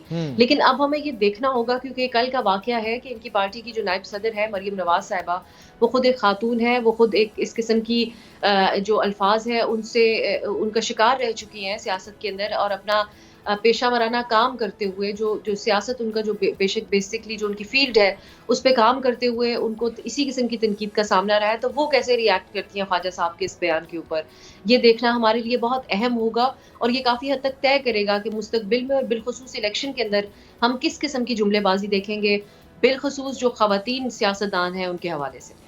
अब्सा, आपको नहीं लगता कि सिर्फ एक स्पीकर का इस तरह के अल्फाज को हज़फ कर देना ही काफ़ी है, या मज़ीद कोई कानून साज़ी ऐसी होनी चाहिए ख़वातीन के हवाले से कि कोई भी शख्स, कोई भी रुकने पार्लियामेंट अगर ख़वातीन की तज़लील करता है या उनको गैर मुनासिब अलक़ाबात से नवाजता है, तो उसके खिलाफ कोई ना कोई कानूनी कार्रवाई होनी चाहिए, कोई पार्लियामेंट में उसके खिलाफ एक्शन होना चाहिए। सिर्फ अल्फाज को हज़फ कर देना तो इनफ नहीं है। बिल्कुल सही बात है, वो ना इसका इदराक तो तदारुक तो कोई करना चाहिए, लेकिन मेरा ये ख्याल है कि हर चीज़ के ऊपर हम कवानीन बना देते हैं। पहले ही हमारे यहाँ कवानीन की इम्प्लीमेंटेशन का भी बहुत बड़ा मसला है। कुछ चीज़ें नेचुरली होती हैं, कुछ चीज़ें एक पढ़ा लिखा बाशऊर मॉरल दिमाग वैल्यूज़ पे समझ कायम जाता होती है। हैं उनकी और बुनियाद। जी, कुछ अखलाकियात होती हैं और जिसका आपको तकाजा होता है। देखिए, जहाँ पर ये जुमला बोला जाए कि ये जो सियासी लीडर है ये औरतों के पीछे छुपता है, और इस बात का अंदाजा ना हो कि आपके साथ औरतें आज के दौर के अंदर एक बराबरी के तौर पे है दुनिया में। जो ममालिक का निज़ाम है वो ख़वातीन अब चला रही हैं बड़े बड़े इदारों में। आप जानते हैं अमेरिका में सेंटकॉम की जो नेवी की जो सरबराह बनी है वो तारीख में खातून बनी है पहली दफ़ा। अब औरतें मर्दों के बराबर बहुत और उनसे ज़्यादा हायर पोजीशंस के ऊपर दुनिया में काम कर रही हैं। जब आप बात करते हैं और ख़ास तौर पे आप मुल्क के वज़ीर दिफ़ा होते हैं, एक पार्टी के बहुत सीनियर रहनुमा होते हैं, तो पूरी दुनिया में हेडलाइंस बनती हैं। इसी तरह जब पीटीआई चेयरमैन प्राइम मिनिस्टर होके बातें किया करते थे जेंडर के हवाले से, तो आपको याद होगा पूरी दुनिया में इसकी हेडलाइंस बनती थी। इससे एक अच्छा इंप्रेशन ना सिर्फ आपकी पार्टी के बारे में नहीं जाता, पाकिस्तान के बारे में नहीं जाता, एक तंग नजरी का जो तासुर आपकी अपनी शख्सियत के हवाले से और हमारे निज़ाम के हवाले से जाता है, वो कोई इतना अच्छी बात नहीं है। मेरे ख्याल से ये इंडिविजुअली सबको ये सोचने की ज़रूरत है कि हम मौजूदा दौर के हवाले से क्या अपनी कुछ आदतों को तब्दील कर रहे हैं या हमने वैसे ही चलना है जैसा माजी में सियासत होती थी। फ़र्क सिर्फ ये था कि जब बेनज़ीर भुट्टो के साथ इस किस्म का रवैया अपनाया जाता था तो सोशल मीडिया नहीं था जिसके ऊपर आके हम सब इस तरीके से तनकीद करते, लेकिन तारीख ने इन बातों को लिखा है। तो मेरे ख्याल से तारीख याद रखती है और इस चीज़ का ख्याल हमारे सियासतदानों को भी रखना चाहिए। लास्टली अब ये बताइएगा कि अब जो जितनी भी सियासी वर्कर्स हैं या ख़वातीन अरकान पार्लियामेंट हैं, इन सब का अब रवैया क्या होना चाहिए, और दूसरी चीज़ मुझे ये समझ नहीं आती अब जब वोट लेना होता है तो खातून का भी वोट उतना ही वज़न रखता है जितना एक मर्द का वोट वज़न रखता है, तो फिर कितना आसान है क्या खातून को हिट कर देना कि सिर्फ इस वजह से कि वो औरत है और उसकी कभी इज़्ज़त की बुनियाद पर और इख्तलाफ की बुनियाद पर उसकी कैरेक्टर असैसिनेशन कर देना। पाकिस्तान जैसे महज़्ज़ब मुआशरे में, अब तो खैर महज़्ज़ब का लफ्ज़ कहते हुए बड़ा अजीब सा लगता है, लेकिन ये इतना आसान है क्या किसी भी खातून की इज़्ज़त पर बात करके आप उसको जो है ज़लील और रुस्वा कर दें? देखिए, खातून वजाहत एक ईजी टारगेट होती है। ये आपके और हमारा जो शोबा है इसके अंदर भी आपने सोशल मीडिया की हद तक भी नोट किया होगा कि वही ओपिनियन अगर एक मर्द देता है और वही ओपिनियन अगर एक औरत आके लिखती है, वही तज्जिया, तो उसके नीचे जो जवाबात का होगा अंदाज वो बिल्कुल डिफरेंट होगा। एक आदमी को डिफरेंट बेसिस के ऊपर तनकीद का निशाना बनाया जा रहा होगा अगर उसका ओपिनियन पसंद नहीं है, लेकिन औरत को जेंडर की बेसिस के ऊपर। ये तो एक बहुत ही सैड रियलिटी है हमारी सोसाइटी की, जहाँ दुनिया के अंदर बहुत सारी और तरह की डिबेट्स इस वक्त चल रही हैं।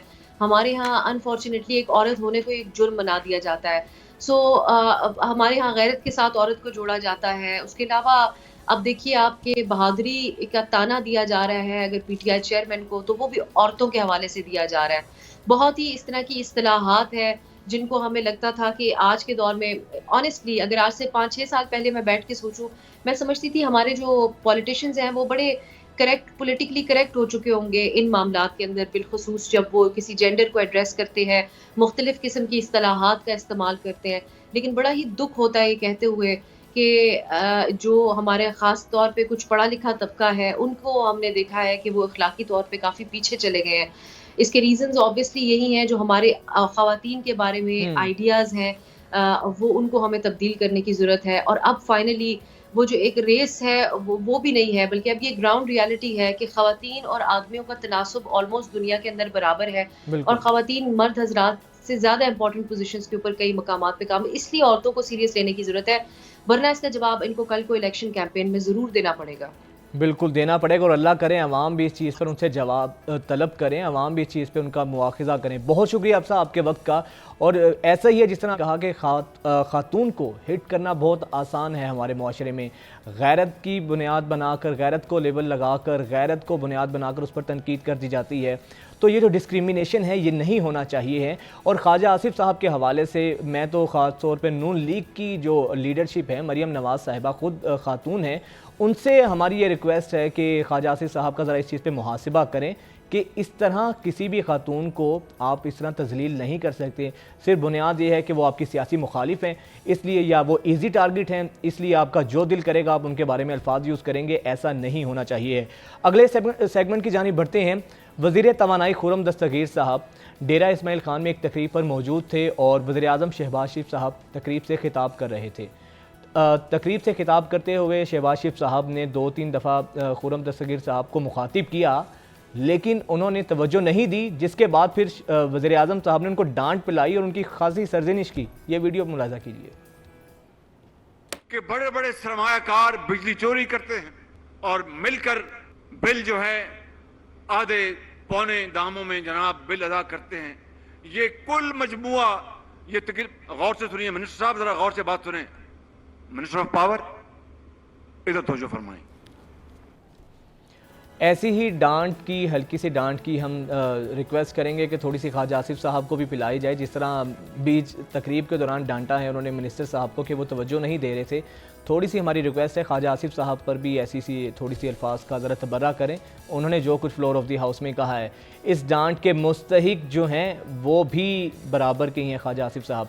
खैर अब आगे बढ़ते हैं और एक खूबसूरत सा पैकेज दिखाते हैं कि दुनिया के 5 कीमती पत्थर हमारी जो मुआशरे में बड़ी अहमियत के हामिल होते हैं, अक्सर उंगलियों में पहने होते हैं, हाथों में पहने होते हैं और पत्थर की कुछ रूहानियत के हवाले से भी बातें की जाती हैं, इनकी एक अपनी अहमियत है।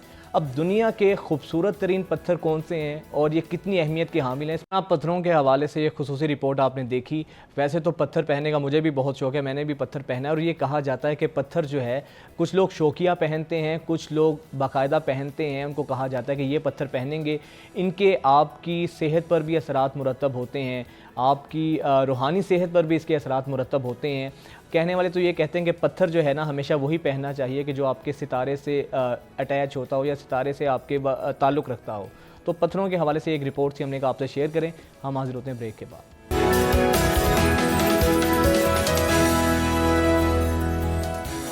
Welcome back after the break और अब कुछ बात करेंगे खेल की। खेल के मैदान से बहुत अच्छी खबर है और वो अच्छी खबर ये है कि अब श्रीलंका को टेस्ट मैच में शिकस्त देने के बाद पाकिस्तान टेस्ट मैचेस की रैंकिंग में पहले नंबर पर आ गया है। यकीनन ये बड़ी ज़बरदस्त बात है और खेल के हवाले से बड़े ज़बरदस्त जिस तरीके से हमारे खिलाड़ियों ने कारकर्दगी का मुजाहरा किया है, खुसूसन जो यंग टैलेंट है हमारा, उसने तो वाकई ही में कमाल कर दिया है। साउथ शकील हमारा यंग टैलेंट जिस तरीके से ज़बरदस्त उन्होंने बैटिंग का मुजाहरा किया और पाकिस्तान की फतह में अपना कलीदी किरदार अदा किया, और उसके बाद फिर जो हमारे बॉलर हैं अबरार अहमद, उन्होंने जितनी ज़बरदस्त बॉलिंग का मुजाहरा किया, और फिर उसके बाद शाहीन शाह जिस तरीके से उन्होंने ज़बरदस्त अपनी कारकर्दगी का मुजाहरा किया, तो इससे पाकिस्तान की कारकर्दगी बेहतर तो हुई है और इसके असरात यकीनन जो पाकिस्तान का कॉन्फिडेंस लेवल है, जो मोराल हाई हुआ है, आइंदा एशिया कप में और वर्ल्ड कप में भी इसके हमें फ़वाइद देखने को मिलेंगे। और इसके हवाले से पाकिस्तान ने ख़ास तौर पे जो तैयारी की है वो यकीनन काबिल रश्क है। फील्डिंग में कितनी ज़बरदस्त कारकर्दगी का मुजाहरा किया है। अब आगे पाकिस्तान को ये कामयाबियों का तसलसल, इसको बरकरार रखना कितना चैलेंजिंग होगा, कैसे हम इसको मेंटेन कर सकते हैं, इसी पर बात करने के लिए स्पोर्ट्स तज्ज़ियाकार इरफान ज़हीर हमारे साथ मौजूद हैं। बहुत शुक्रिया इरफान आपके वक्त का। इरफान बताइएगा कि ये जो पाकिस्तान ने कामयाबी हासिल की है पहले टेस्ट मैच में और उसके बाद फिर ओवरऑल तमाम मेरा ख्याल है सेक्टर्स में पाकिस्तान ने बड़ा अच्छा परफॉर्म किया है। फील्डिंग में बात करें, बैटिंग हमारी देख लें, बॉलिंग हमारी देख लें, आपको लगता है कि इसका फ़ायदा, ये जो मोराल पाकिस्तान का हाई हुआ है, हमें एशिया कप या वर्ल्ड कप में भी नज़र आएगा? जी बिल्कुल वजाद, सबसे पहले अगर हम मैचेस की बात करें तो जिस तरह आपने शुरू में कहा, साउथ शकील की जितना प्रेस किया जाए काम है कि उस लड़के ने काफी रिकॉर्ड ब्रेक किए और बड़ी शानदार किस्म की डबल सेंचुरी बना के पाकिस्तान को विक्ट्री दिलवाई। उसके अलावा दूसरा बड़ा इंपॉर्टेंट फैक्टर जो आपने भी कहा वो फील्डिंग है। हमारी जो प्लेयर्स हैं वो फील्डिंग के लिए रिनाउंड नहीं है और खासतौर पे जिस तरह के कैचेस सारे पकड़े वो बहुत आउटस्टैंडिंग थे और उसी की वजह से हम पहला टेस्ट मैच जीतने में कामयाब हुए। जहाँ तक इस टेस्ट मैच की बात करें तो हमारे बॉलर्स ने एक दफा फिर बड़ा शानदार परफॉर्म किया। श्रीलंका को पहले इनिंग्स में 163 पे आउट किया, उसमें बड़ी शानदार परफॉर्मेंस अबरार की और नसीम शाह की थी। दोनों ने बहुत आउटस्टैंडिंग स्पेल किया और पाकिस्तान को ने कोशिश की कि उनको बहुत कम टोटल के ऊपर आउट कर सके, रिस्ट्रेन कर सके। आज जब तक बैटिंग की बात करें, अभी जब हम बात कर रहे हैं तो उसमें पाकिस्तान के 3 खिलाड़ी आउट हो चुके हैं तो ऑलमोस्ट हम 50 रन की हमारी लीड हो चुकी है। अब्दुल्ला शफीक बड़ी आउटस्टैंडिंग इनिंग्स खेली, उन्होंने सेंचुरी कर चुके हैं। बाबर आजम अभी रिसेंटली आउट हुए और मेरा ख्याल है कि पाकिस्तान को कोशिश करनी चाहिए कि ग्रिप काफी मजबूत है, अपनी डोमिनेंस को कंटिन्यू रखे और कोशिश करें कि किसी तरह ये 200 तक की लीड भी ले सकते हैं। अगर 200 की लीड लेके फिर उनको ओबियसली सेकंड इनिंग्स के लिए आना होगा और फिर मेरा ख्याल है कि पाकिस्तान कोशिश करेगा, क्योंकि कल का दिन हमने देखा कि बारिश की वजह से टोटली वेस्ट हो गया, सिर्फ 10 ओवर का खेल हो चुका। तो हमें अपनी ग्रिप लूज नहीं करनी, इसी तरह खेलना। और दूसरा आपका जो क्वेश्चन था वजाद कि इसका जो फायदा है हमें एशिया कप और वर्ल्ड कप में कितना हो सकता है, बिल्कुल हो सकता है। ये पाकिस्तान की एक मोमेंटम है और यही 80-90% लड़के हैं जो ओडीआई भी खेल रहे हैं। तो आपने सिर्फ उनको थोड़ा सा कॉन्फिडेंस देना है, थोड़ा सा लेके चलना है और आगे तो है ही ओडीआई क्रिकेट सारी। अच्छा इरफान, ये बताएं कि साउथ शकील ने जिस तरीके से अपने आप को मनवाया है, फिर अबरार अहमद और फिर जो यंग टैलेंट है अब्दुल्ला शफीक है, आपको लगता है कि इन प्लेयर्स को भी आगे एशिया कप या वर्ल्ड कप में मौका देना चाहिए? वरना अक्सर ऐसा होता है कि जिस खिलाड़ी ने टेस्ट में अच्छा परफॉर्म किया है उस पर लेबल लगा दिया जाता है कि ये टेस्ट मैचेस के लिए फिक्स है, टेस्ट मैचेस में इसको हम चांस देंगे। या आप समझते हैं कि इनको आगे भी मौका देना चाहिए, डिजर्व करते हैं ये? देखिए अबरार का तो नहीं मुझे लग रहा, क्योंकि हमारे पास स्पिन डिपार्टमेंट जो है ओडीआई का फिक्स है। इसमें हमारे पास शादाब आ जाएगा, नवाज है और हमें लगता है कि शायद कहीं ना कहीं शायद इमाद वसीम की भी जगह बनती है। तो अबरार ओबियसली टेस्ट के हिसाब से बॉलिंग करते हैं, तो अबरार तो नहीं नजर आ रहे मुझे। हाँ, साउथ शकील की आप जरूर बात कर सकते हैं कि साउथ शकील ने जिस तरह की परफॉर्मेंस दी है और वो लड़का बता रहा है कि वो शायद ओडीआई के लिए भी बेस्ट ऑप्शन हो सकता है। और अब्दुल्ला शफीक की भी मैं बात करना चाहूंगा। अब्दुल्ला शफीक परमानेंट मेंबर नहीं है ओडीआई के, बट कई दफा हमने देखा कि वो स्क्वाड का पार्ट जरूर होते हैं। तो जिस तरह की परफॉर्मेंस उन्होंने अभी दी है, तो मेरा ख्याल है कि शान मसूद को भी अक्सर हम साल डेढ़ से देख रहे हैं कि वो भी ओडीआई का मेंबर तो नहीं होते बट स्क्वाड का पार्ट होते हैं। तो बस अब्दुल्ला शफीक और साउथ शकील मेरा ख्याल है ये दो ऐसे लड़के हैं जो आपको मेरा ख्याल है 16 का जो स्क्वाड होगा वर्ल्ड कप का, इसको मस्ट कंसिडर करना चाहिए, इनको लेके चलना चाहिए कि ये ऐसे लड़के हैं जिनके पास शॉट्स भी है, टेम्परामेंट भी है, टेक्निक भी बड़ी सॉलिड है और इन कंडीशन की वो बहुत अच्छा खेलते हैं। तो दो लड़कों को आपको लेके चलना चाहिए, मेरा ख्याल है बहुत पाकिस्तान को फायदा होगा। इरफान, ये बताएं कि अक्सर ऐसा होता है कि ख़ासतौर पे जब वर्ल्ड कप होगा या एशिया कप होगा तो भारत के साथ मैच इंतहाई अहमियत का हामिल होता है और बहुत नफ्स की गेम होती है, आसाब पर काबू पाना वो भी एक बहुत बड़ा चैलेंज होता है। आपको लगता है कि ये मैचेस जो हैं पाकिस्तान की नफ्स में अपना कलीदी किरदार अदा करेंगे, इनका बहुत ज़्यादा जो हाथ होगा इन मैचेस में? अब नफ्स पर कैसे काबू पाया जाएगा वो पाकिस्तान में हम वरना अमूमन देखते हैं कि एक प्रेशर तो बना होता है। इसमें वजाहत बड़ी इंपॉर्टेंट चीज है कि जितना ज्यादा आप खेलते हो लड़के उतना हैबिचुअल होते हैं, उतना अच्छा परफॉर्म करते हैं। उसमें हमने जिस तरह दो लड़कों का नाम लिया, तीसरा लड़का भी हमें जिक्र करना पड़ेगा, तैयब ताहिर की। जिस तरह उसने खूबसूरत इनिंग्स खेल के उन्होंने आपको मर्जिन एशिया कप जिताया, वो लड़के के पास बड़ी शॉट भी है। तो हमें मिडिल ऑर्डर में एक लड़का ऐसा जरूर चाहिए कि जो इनिंग्स को फिनिश कर सके। तो मेरा ख्याल है उस लड़के ने दस्तक दे दी है, उसको एशिया कप में कंसिडर करना चाहिए और अगर वो अच्छा परफॉर्म करता है, अपने नफ्स शो करता है जिस तरह उसने इमर्जिंग कप के फाइनल में शो किया, तो उसको भी वर्ल्ड कप या एशिया कप का पार्ट रखना चाहिए।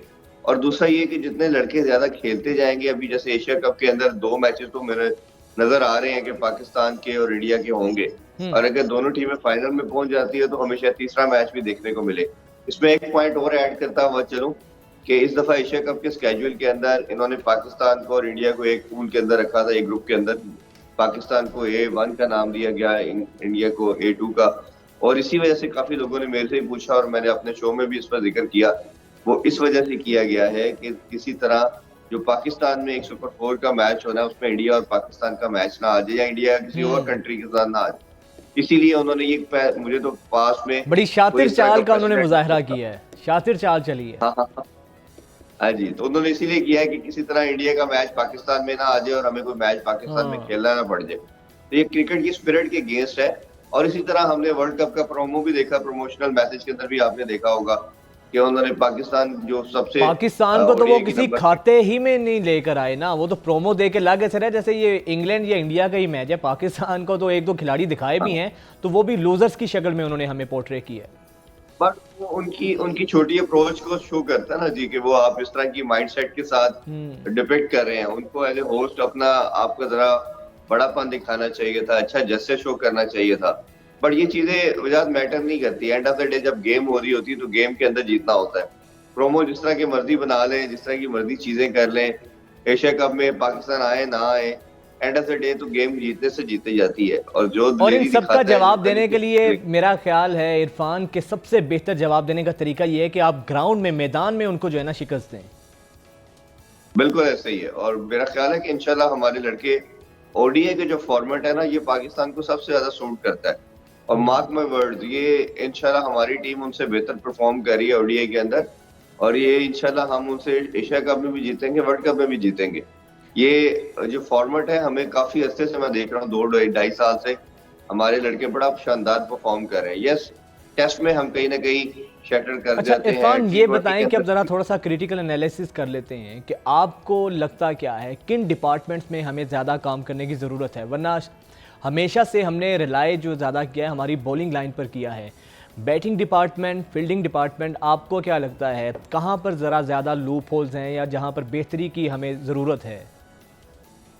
वजाहत अगर देखा जाए ना, तो हमारा ओपनिंग बैट्समैन जो है टॉप 3 वो बड़े जबरदस्त हैं। जिसमें 3 प्लेयर तो हमारे टॉप 5 के अंदर आते हैं। बाबर आजम है, फखर जमान है और इमामुल हक है। तीनों बड़ा जबरदस्त परफॉर्म कर रहे हैं। इसी तरह हमारी बॉलिंग लाइनअप बड़ी जबरदस्त है। शहीन शाह है, नसीम शाह है, फिर इसी तरह हमारा स्पिन डिपार्टमेंट भी बड़ा फिक्स है, बड़ा जबरदस्त है। सिर्फ जो चीज लैक करती है वो मिडिल ऑर्डर है। मिडिल ऑर्डर थोड़ा हमारा वल्नरेबल है, वो उसने उस तरह की परफॉर्मेंसेस नहीं दी जिस तरह टॉप ऑर्डर ने या दूसरे जितने भी एरियाज हैं। यस, एक और एरिया है वो फील्डिंग का है, जिसमें हमने देखा कि अभी उस तरह की चीजें हम नहीं कर पाते जो इंग्लैंड, ऑस्ट्रेलिया या न्यूजीलैंड करके पाती। बट हमारी ग्रेजुअली मैं देख रहा हूँ साल डेढ़ से फील्डिंग भी बहुत इम्प्रूव हुई है। खासतौर पर पाकिस्तान की कैचिंग का डिपार्टमेंट जो है वो बहुत बेहतर हुआ है। तो कैच बड़े जबरदस्त हम पकड़ रहे हैं। अभी टेस्ट मैच की भी अभी बात की हमने। अच्छा तो इरफान, ये improve बताएं हुआ है। कि तो स्पोर्ट्स के हवाले से आपके पास बड़ी अंदर की भी खबरें होती हैं और सुना है मिसबाहुल हक साहब भी वापस आ गए हैं 2 साल के बाद और बड़ी अखाड़ पछाड़ भी कर रहे हैं, बड़ी तब्दीलियां भी कर रहे हैं। आपके पास क्या इतलात हैं? हाँ जी, उनको एज ए मुशीर डेजिग्नेशन दे दिया गया है और प्लस एक क्रिकेट कमेटी बन रही है, उसके वो चेयरमैन भी मुकर्रर कर दिए गए और उसके हेड होंगे। लेकिन उन्होंने ये ओहदे जो है वो विदाउट सैलरी लिए हैं। ये बड़ी एक एस्टोनिशिंग चीज थी। अच्छा। जो पाकिस्तान में विदाउट सैलरी काम करता। बट अभी देखना ये पड़ेगा कि क्या वो सिर्फ इतने डेजिग्नेशन तक ही काम करें या आगे वो चीफ सेलेक्टर या इस तरह के मामलात के अंदर भी वो जाना चाहते हैं। तो वो भी मैटर करता है कि उनका क्या रोल फर्दर लेते हैं। आपको लगता है कि हम देख वैसे चुके हैं। उनकी वापस आने से कुछ बेहतरी होगी क्रिकेट के हवाले से? कोई बेहतरी या कोई इम्प्रूवमेंट हमें नजर आएगी? वजह थोड़ा सा अनफॉर्चुनेट पार्ट ये है कि हमारे जितने भी क्रिकेट के जो लेजेंड है ना, ये सब के सब पाकिस्तानी टीम के साथ जुड़ना चाहते हैं। मेरा हमेशा जब भी किसी से बात होती है मैं कहता हूँ कि आप डोमेस्टिक को क्यों नहीं देखते, आप अंडर 19 को क्यों नहीं देखते? जो बच्चा तैयार हो रहा है, असल में तो कोचिंग उधर चाहिए। बड़े लेवल के ऊपर तो लड़के को थोड़ा ऑर्गेनाइज करना होता है। तो आप इन सब का ही, लेकिन सोच जो मैंने देखी अनफॉर्चुनेटली वो यही होता है कि पाकिस्तानी टीम के साथ जुड़ जाए, पाकिस्तानी टीम के हेड कोच बन जाए, पाकिस्तान के साथ किसी ना किसी तरह टीम के साथ काम करें। अगर आप इंडिया के अंदर देखें या दूसरे कंट्रीज के अंदर देखें तो उनकी जो लेजेंड है वो छोटे टीमों को अंडर 19 या बच्चों को अंडर 16 को तैयार करने में मसरूफ है, जहाँ बच्चों को असल कोचिंग रिक्वायर्ड होती है। बड़ी मेरी ख्वाहिश ये है कि मिसबाहुल हक डोमेस्टिक, क्योंकि ये अभी रिसेंटली खेले भी हैं, रिसेंटली कोचिंग भी की है, अगर ये अंडर 19 या कोई इस तरह का डोमेस्टिक का रोल वो ज्यादा बेहतर होगा। तो मेरा ख्याल है इनके आगे से बहुत बेहतरी होगी और वो ये चीजों को अच्छा लेके चलेंगे। अच्छा, ये भी शनीद है कि जो मिसबाहुल हक साहब हैं वो गैर मुल्की कोचिज़ के उनके हवाले से भी उनके खिलाफ पाए जाते हैं। वो इस हक में नहीं है कि गैर मुल्की कोचिज़ हमारी टीम को ज़रा प्रैक्टिस में दें, उनके साथ दें, ताउन करें उनके साथ, उनको हायर किया जाए। हाँ, ये बिल्कुल, ये ज़का अशरफ साहब का भी स्टेट ऑफ माइंड इस तरह ही है। जब ज़का अशरफ भी कोच बने थे तो वो भी गैर मुल्की कोचेस के फेवर में नहीं थे। तो बट अगेन अभी आपके कॉन्ट्रैक्ट उनसे हुआ है। मेरा ख्याल है कि वर्ल्ड कप से पहले अगर ये हरकत करेंगे, और ये करेंगे भी नहीं, अभी वर्ल्ड कप तक तो बिल्कुल नहीं करेंगे, क्योंकि उनको पता है कि खुदा न खास्ता अगर वर्ल्ड कप से पहले हमने कुछ किया, और टीम अभी अच्छा भी परफॉर्म कर रही है।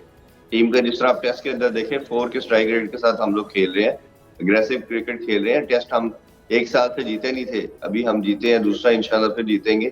तो आपको इस तरह की चेंजिंग करना नुकसानदेह हो सकती है। अच्छा इरफान, आपकी तो इन तमाम तर हालात पे बड़ी गहरी नज़र है, करीब से आप देखते हैं। क्या क्रिकेट पर असरअंदाज होती हैं ये चीज़ें, जिस तरह हमारे यहाँ फ़ौरन से पहले नए अहदेदार आ जाते हैं। नजम सेठी साहब से वो अपनी लेगेसी को लेकर चल रहे थे, फिर ज़का अशरफ साहब आए हैं, वो फिर जो नया शख्स आता है, नया फ़र्द आता है, वो अपनी लेगेसी को कैरी करता है। और फिर जिस तरह मिसबाहुल हक साहब भी आ रहे हैं, फिर ये भी शनीज़ है कि नई सिलेक्शन कमेटी भी तरतीब बनने जा रही है। तो ये चीज़ें कहीं ना कहीं गेम पे असरअंदाज होते हैं, गेम को इफ़ेक्ट करते हैं। हम बिल्कुल करती हैं। आपके लड़कों का एक सर्टेन प्लान होता है, बोर्ड का एक प्लान होता है, आपने कैप्टन और कोच के साथ डिस्कशन की होती है हर सीरीज वाइज, हमें आगे ये प्लान लेके चलना है, फिर हम ये करेंगे, वर्ल्ड कप के लिए ऐसे करेंगे। इससे इफेक्ट तो होता है। बट मेरा मानना ये कि जितनी भी चीजें हो रही हो, जब मैच स्टार्ट हो जाता है, लड़के 11 लड़के प्लेयर रोप क्रॉस करके ग्राउंड के अंदर आ जाते हैं, तो उनको फिर भूल जाना चाहिए। उनके माइंड में सिर्फ और सिर्फ पाकिस्तान और ये मैच होना चाहिए। But coming back to your question, बिल्कुल ये इफेक्ट तो करती है, पॉलिसी हैम्पर तो करती है इफेक्ट को। और इसीलिए मैं हमेशा बड़ा स्ट्रांगली एंडोर्स करता हूँ इस चीज को, ये बात कहता हूँ कि आपको कम से कम जो भी बोर्ड के चेयरमैन आए या कोई भी हेड आए, उसको एटलीस्ट 3 साल जरूर देने चाहिए, ताकि एक सर्टेन प्लान लेके आए, उसको एग्जीक्यूट करे और उसके साथ लेके चले।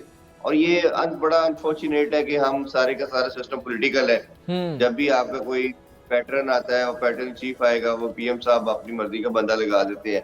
अभी तो इस दफा नई स्टोरी देखी कि पैटर्न चीफ के होते हुए चेंज कर दिया गया, जरदारी साहब ने अपना बंदा लगा लिया।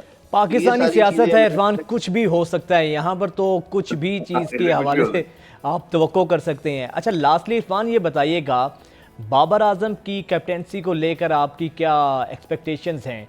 क्योंकि एक सोच ये भी है कि बाबर चूँकि बहुत ज़बरदस्त प्लेयर हैं, तो कैप्टेंसी उनकी परफॉर्मेंस पे भी असरअंदाज होती है। ये बात ठीक है या ये तासुर गलत है?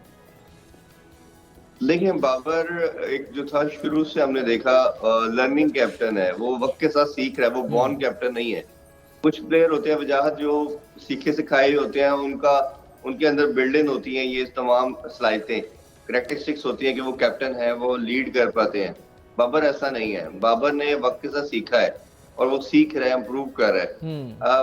ऑब्वियसली थोड़ी सी डिबेटेबल तो ये चीज है, क्वेश्चन तो इस पे आता है कि बाबर कई जगह पे मुझे खुद लगता है कि वो फंस जाते हैं, रिलेक्टेड हो जाते हैं। बट ऑब्वियसली उन्होंने सीखा भी है, ऐसा भी नहीं कह सकते, वक्त के साथ काफी कुछ उन्होंने इम्प्रूव यानी कि दस्तयाब खिलाड़ियों में बाबर आइडियल कैप्टन है, हम ये कह सकते हैं इस वक्त जो अभी के लिहाज से Babar is the best option. और उसको चेंज करना या मेरा ख्याल है डिस्कशन भी आउट ऑफ क्वेश्चन वाली बात है। अभी एशिया कप और वर्ल्ड कप से पहले तो आपको बिल्कुल नहीं करना चाहिए। हाँ, उसके बाकी के 2.5 साल का 3 साल का स्पैन तो दे दिया ना आपने उसको।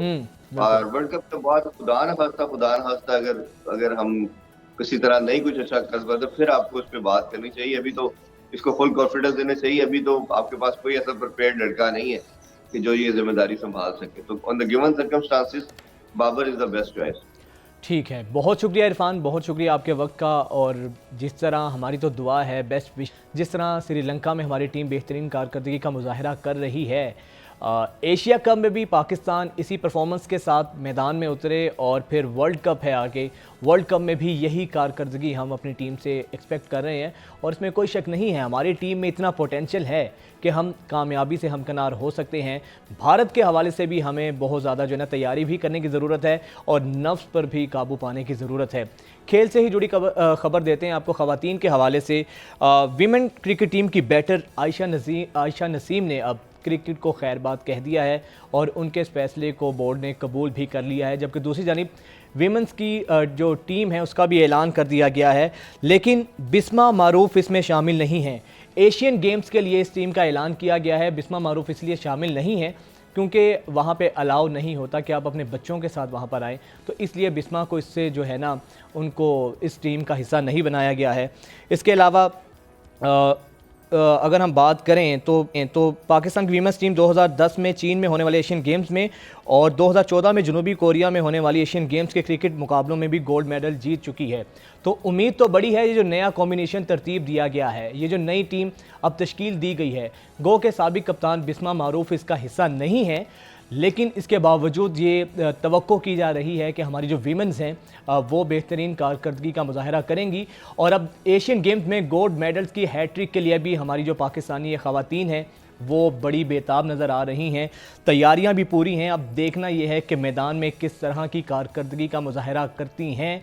अब ये हमारी वीमेंस क्रिकेट टीम के इस जो नए कॉम्बिनेशन को तरतीब दिया गया है, तवक्कुआत तो बहुत ज़्यादा हाई हैं, उम्मीदें भी हैं कि हमारी जो टीम है जिस तरीके से उसका मोराल है, जिस तरीके से उनकी कारकर्दगी माजी में रही है, उसको सामने रख कर तो बहुत ज़्यादा उम्मीदें की जा रही हैं कि हमारी टीम कामयाबी से हमकनार होगी और कामयाबी के झंडे गाड़ेगी। नाज़रीन, हम एक ब्रेक लेंगे, हाजिर होते हैं ब्रेक के बाद।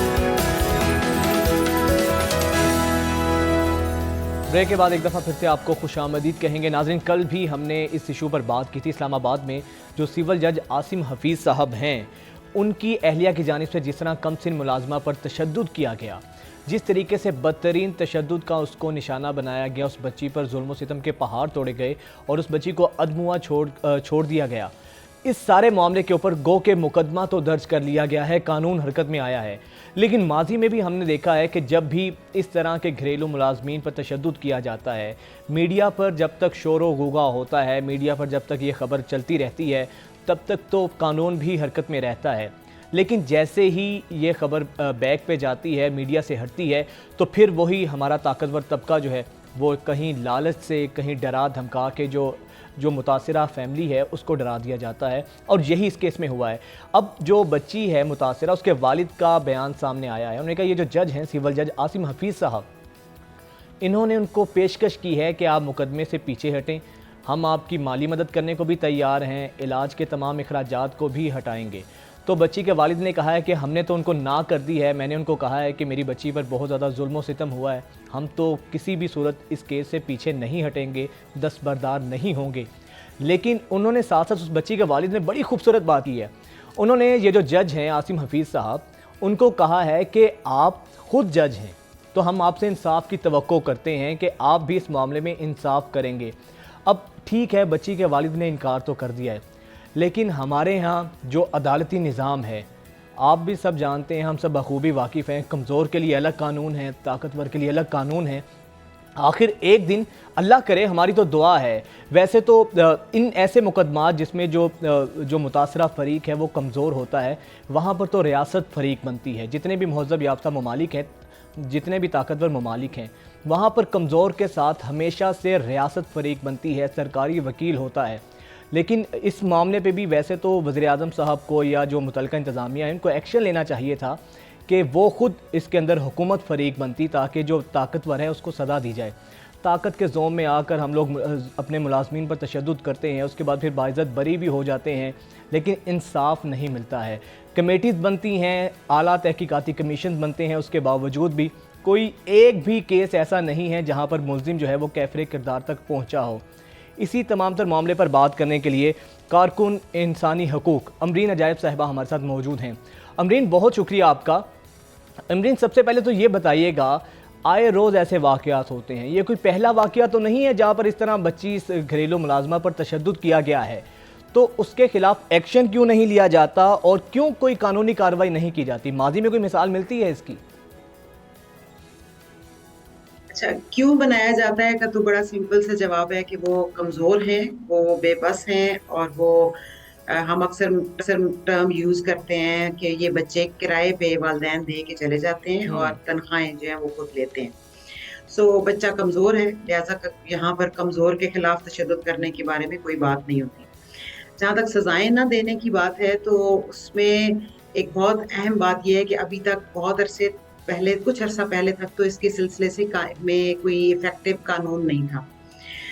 चाइल्ड लेबर का कानून मौजूद था, लेकिन घरेलू मुलाजमीन के बारे में कोई बहुत पावरफुल कानून नहीं था। अब वो कानून आ गया है, लेकिन स्टिल उस कानून की जो इम्प्लीमेंटेशन है उसमें बहुत वक्त लगेगा, क्योंकि अभी जैसे आपने रिसेंट वाकया भी सुना और बहुत सारे इससे पहले भी ऐसे वाकयात हुए कि ये जो कानून नाफिज करने वाले इदारे हैं, इनमें काम करने वाले अफसरान के घर में भी बच्चे मुलाजमीन हैं।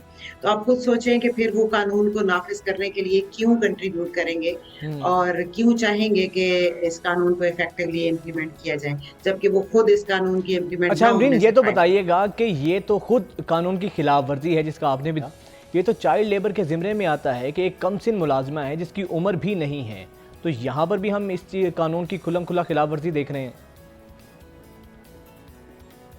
जी बिल्कुल, ये चाइल्ड लेबर में आते हैं। जो लिस्ट चाइल्ड लेबर के हवाले से बनाई गई है, उसमें घरेलू कामकाज के लिए घरेलू मुलाजिम रखना वो भी चाइल्ड लेबर में आता है, और वो हैजर्डियस वर्क की लिस्ट इसको कहते हैं। और ये जो बच्चे की लाइफ को या सेहत को या उसके बेसिक हकूक के लिए खतरा हो, तो घरेलू मुलाजमत जो है उसमें भी उसी लिस्ट में रखा गया है।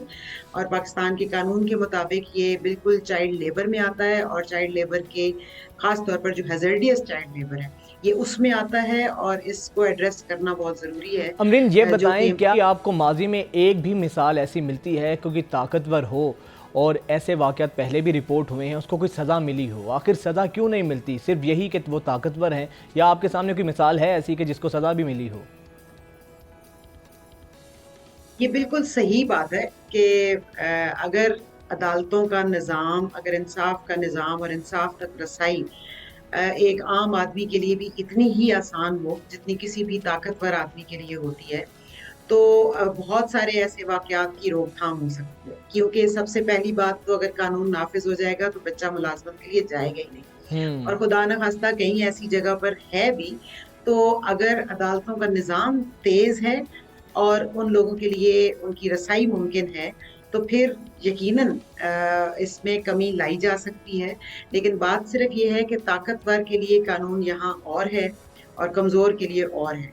तो जब ताकतवर जो है वो कानून को अपने तरीके से तोड़ मड़ोड़ के पेश करता है, कुछ अर्सा पहले भी इसी तरह से एक जज के घर का वाक़या था। मैंने खुद जो कुछ केसेस हमारे इदारे ने डील किए, उनमें ऐसे केसेस थे जो वुकला के घर में ऐसे ही बच्चे मुलाजिम थे और वो तशद्दुद का शिकार हुए।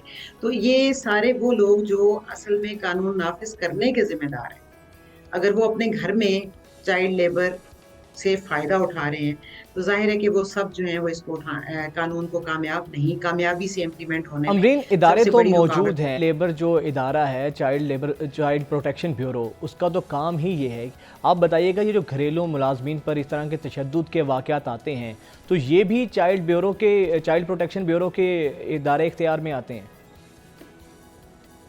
इदारा आपने खुद ही नाम ले लिया, चाइल्ड प्रोटेक्शन ब्यूरो मौजूद है, लेकिन चाइल्ड प्रोटेक्शन ब्यूरो जो है वो बच्चों को ऐसे बच्चों को जिनके पास कोई सहारा नहीं होता, उनको वो सहारा देता है, उनको प्रोटेक्शन शेल्टर प्रोवाइड करता है। लेकिन मैं श्योर नहीं हूँ कि उनके साथ वो कोई कानूनी चाराजोई कर सकता है या नहीं। लेकिन इससे बड़ा सवाल ये बनता है कि ये सिस्टम्स जो भी मौजूद हैं, ये बहुत जैसे टेम्परेरी बेसिस पर ये शेल्टर्स भी प्रोवाइड करते हैं, जो लॉन्ग टर्म बच्चों की जो सस्टेनेबिलिटी है, उनकी जो मेन स्ट्रीमिंग है, उनका तालीम तक असूल जो है या उनका जो बाकी बुनियादी हुकूक हैं उन तक रसाई, ये एक लॉन्ग टर्म प्लानिंग के तहत होती है। और वो मुझे नहीं लगता कि पाकिस्तान में ऐसी कोई प्लानिंग मौजूद है या ऐसा कोई इदारा मौजूद है जो ऐसी प्लानिंग को फिर इफेक्टिवली आगे देखे। हुकूमत ने ऐसे एक्शंस कुछ लिए, जैसे national commission on rights of child बना, फिर प्रोविंशियल कमीशंस बनाने का भी इनका प्लान था। लेकिन प्रॉब्लम ये है कि जब इनके लिए भी रिसोर्सेज नहीं रखे जाते और इसमें भी क्वालिफाइड लोगों को शामिल नहीं किया जाता, और इनमें भी जो मेंबरान हैं वो अगर किसी न किसी असर रसूख की बुनियाद पर मुंतखब होते हैं और वो एक्सपर्ट्स नहीं आते जो चाइल्ड साइकोलॉजी को समझते हैं, जो चाइल्ड राइट्स को समझते हैं, तो वो हुकूमत को वो वाला फीडबैक नहीं दे सकते और वो इन्फ्लुएंस नहीं कर सकते जो इन्फ्लुएंस इन इदारों को करना चाहिए। अगर इदारे बने भी हैं तो मैं ये हमेशा कहती हूँ कि ये एक लिप सर्विस है। इन इदारों के अंदर जो ताकत है, इख्तियार है, वो इनका नहीं है, और इस ना होने की वजह से वो बहुत अहम किरदार अदा नहीं कर सकते। और ख़ास तौर पर अगर उनके मेंबरान सिफारिश की बुनियाद पर या उस मौजूदा हुकूमत जो भी होती है वो अपनी मर्जी से जस्ट बगैर किसी वजह से किसी फैमिली को प्रिविलेज करने के लिए या ओबलाइज करने के लिए मेंबरान बना देते हैं, तो ऑब्वियसली अच्छा अमरीन, ये बताइएगा, आपको क्या लगता है ऐसे वाक़यात की रोकथाम के लिए कवानीन बनाने की ज़रूरत है, या फिर आप समझती हैं कि कवानीन तो मौजूद हैं, असल मसला उनकी इम्प्लीमेंटेशन का है? देखिए, कानून की तो हमेशा जरूरत होती है और बहुत ताकतवर इफेक्टिव कानून की जरूरत होती है। इसमें जो चाइल्ड लेबर के कवानीन है, इनमें भी बड़ा सीरियस, पाकिस्तान के मेजॉरिटी जो बच्चों से रिलेटेड कवानीन है उनमें एक मसला है कि बच्चे की जो उम्र है वो मुख्तलिफ कवानीन में मुख्तलिफ है। किसी जगह 16 साल की उम्र का जो बच्चा इंसान है उसको बच्चा तस्वर किया गया है, किसी जगह 14 साल का बच्चा जो है उसको तस्वर किया गया है।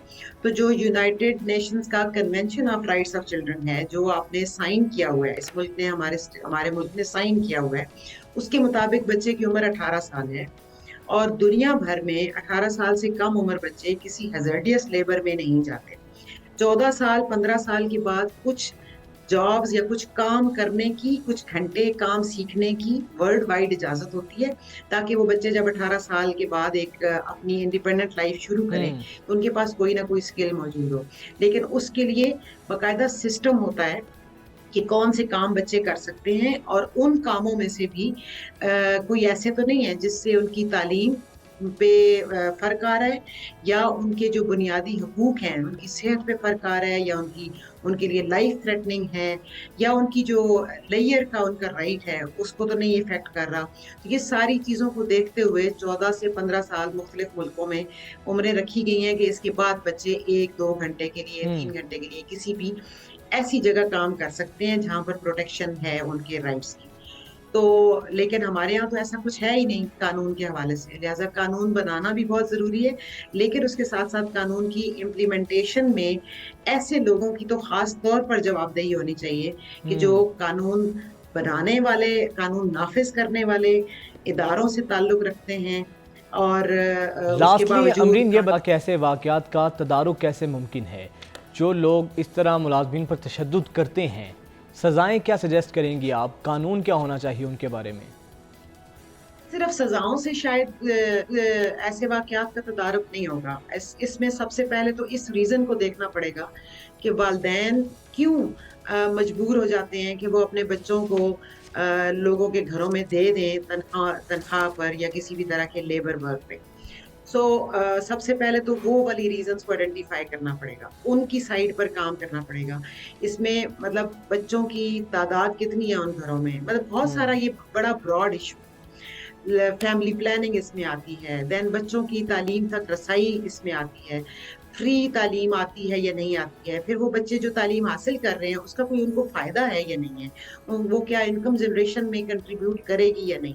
तो बुनियादी तौर पर तो उन रीजंस पर सबसे पहले काम करने की ज़रूरत है कि वो वाली जो सप्लाई साइड है उसको किसी तरीके से बिल्कुल बंद कर दिया जाए, और दूसरी तरफ बहुत ही स्ट्रॉन्ग मॉनिटरिंग और इफेक्टिव इम्प्लीमेंटेशन की ज़रूरत है इस कानून की, जिसमें चाइल्ड लेबर को भी हैजर्डियस वर्क में डाला गया है, और इसमें डालने के बाद अब इस पर कोई दो राय नहीं है कि ये एक संगीन जुर्म है और इस जुर्म की सख्त से सख्त सज़ा होनी चाहिए।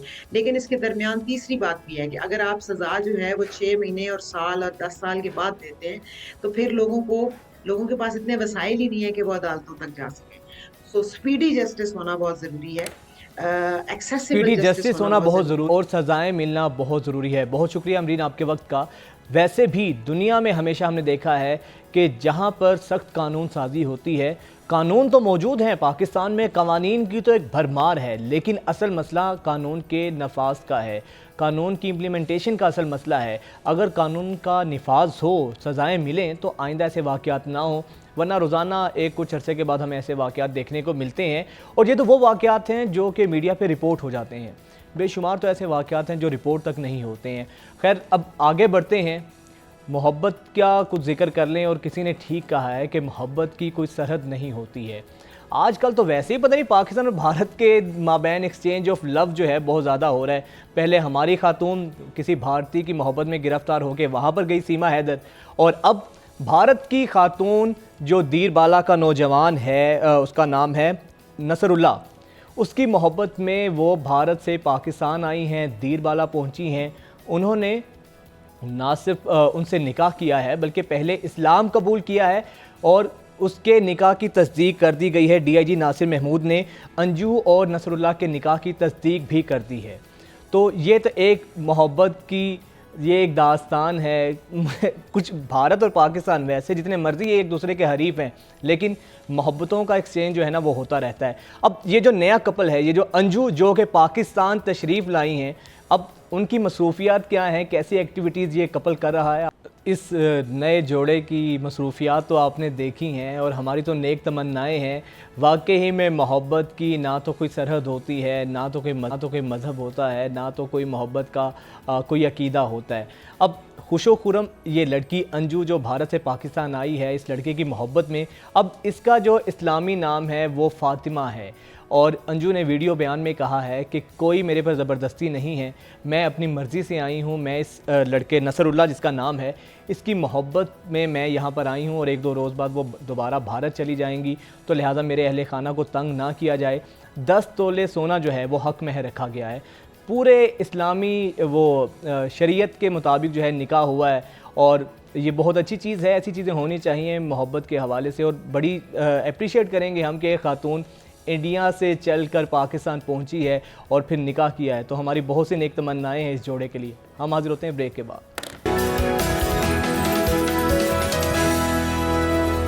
ब्रेक के बाद एक दफ़ा फिर से आपको खुशामदीद कहेंगे। नाज़रीन, अभी जो रिपोर्ट हम आपसे शेयर करने जा रहे हैं बड़ी अलार्मिंग है। हमारे लोग छुट्टियों के अंदर या वैसे भी जब मौका मिलता है तो शुमाली इलाका जात में सैर व तफरी के लिए जाते हैं, सयाहत के लिए जाते हैं, लेकिन 3501 अफराद 8 सालों में डूब कर जाँ बहक हुए हैं। ये वो अफराद थे जो सैर व सयाहत की गर्ज से वहाँ पर गए थे और फिर इंजॉय करते करते अपनी जानों से हाथ धो बैठे हैं। ये बहुत अलार्मिंग इसलिए है कि जब भी हम किसी तफरीही मकामात पर जाते हैं, वहाँ पर जाना ही काफ़ी नहीं होता, बल्कि अपनी ज़िंदगी आपके लिए बहुत अहमियत की हामिल है। तो उसके हवाले से कुछ ख़यालात भी रखने होते हैं, कुछ चीज़ों का ख्याल रखना होता है, वरना आप भी अपनी जान से जाते हैं और फिर जो आपके प्यारे हैं वो भी, और आप तफरीह की गर्ज से गए हैं तो वो फिर खुशी मातम में बदल जाती है। इस हवाले से कुछ SOPs होने चाहिए, हुकूमती सतह पर हैं भी हैं, लेकिन कुछ अवेयरनेस भी होनी चाहिए कि आपको ख्याल करना चाहिए कि कितनी लिमिट तक आपने जाना है, कहाँ तक आपने उसका अपना ख्याल रखना है। तो इसी तमाम तर मामले पर बात करने के लिए मुख्तार अली साहब जो कि PTDC के मैनेजर हैं वो हमारे साथ मौजूद हैं। मुख्तार साहब, बहुत शुक्रिया। वैसे तो आपका इदारा सैर व सयाहत के हवाले से बड़ा ज़बरदस्त काम कर रहा है। मुख्तार साहब, आप बताइएगा, ये जो आए रोज़ डूबने के वाक़यात हैं, लोग तफरीह की गरज से जाते हैं और फिर वहाँ पे मातम का समा होता है, अपनी जानों से हाथ धो बैठते हैं, किन किन बातों का ख्याल करना चाहिए टूरिस्ट को? जी मुख्तार साहब, आवाज़ आ रही है आपको मेरी? जी आ रही है। बहुत शुक्रिया आपके टीवी चैनल पे इस तरह के इकदाम करने के लिए। एक स्पेशल शो किया गया है जिसमें तकरीबन जो सियाती मकामात पर विजिट करने वाले सयाहों को बहुत सारी चीज़ों की मालूमात नहीं होती, और कुछ जो है मालूमात होने के बावजूद जो है वो जो कानून गवर्नमेंट ऑफ पाकिस्तान ने दिए हैं उस पर अमल पैरा नहीं होते। तो इसमें सबसे पहली बात तो ये है कि ख़ास तौर पे जहाँ दरियाओं में, नदी नालों में, समंदर पे, ख़ास तौर पे मानसून में जब देख रहे हैं तुग़यानी हो, तो अव्वल तो उसके ऊपर आपने इस तरह का कोई अमल नहीं करना जिससे लाइफ स्टेक पे लग जाए, और आपने बिल्कुल एहतियात बरतनी है। और अगर आपके साथ तैराक हैं और आपके पास लाइफ सेविंग जैकेट, उस में आप तो वो भी उनके साथ तैर सकते हैं, उसमें जा सकते हैं। अदरवाइज कभी भी इस तरह का जो एडवेंचर नहीं करना चाहिए। और ख़ास तौर पे जब आप किसी वैली में हैं और झील पे जा रहे हैं, नाला जो है वो उसमें पानी की तादाद बढ़ गई है और आप कोशिश कर रहे हैं कि टाइम सेव कर लेंगे, तो उसमें से गुजरने की कोशिश करते हैं, क्योंकि दोपहर के बाद जो है नदी नाले जो हैं वो जो हाई माउंटेन्स हैं वहाँ तक पानी का जो बहाव है वो तेज़ हो जाता है। लोग अपनी लाइफ को स्टेक पे लगा के उसको क्रॉस करने की कोशिश करते हैं, वो भी नहीं करना चाहिए।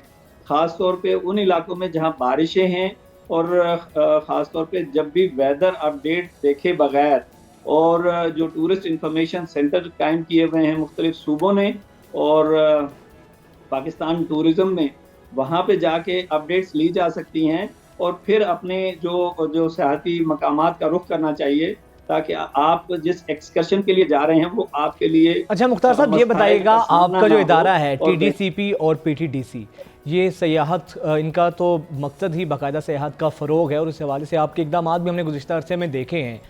सर ये बताएं कि आपके इदारे की तरफ से कोई SOPs वज़ा किए जाते हैं कि किन किन एरियाज़ में अगर आप जा रहे हैं तो वहाँ पे किन किन बातों को मलहूज़े खातिर रखा जाए ताकि किसी भी किस्म का नुकसान का ख़तरा ना हो?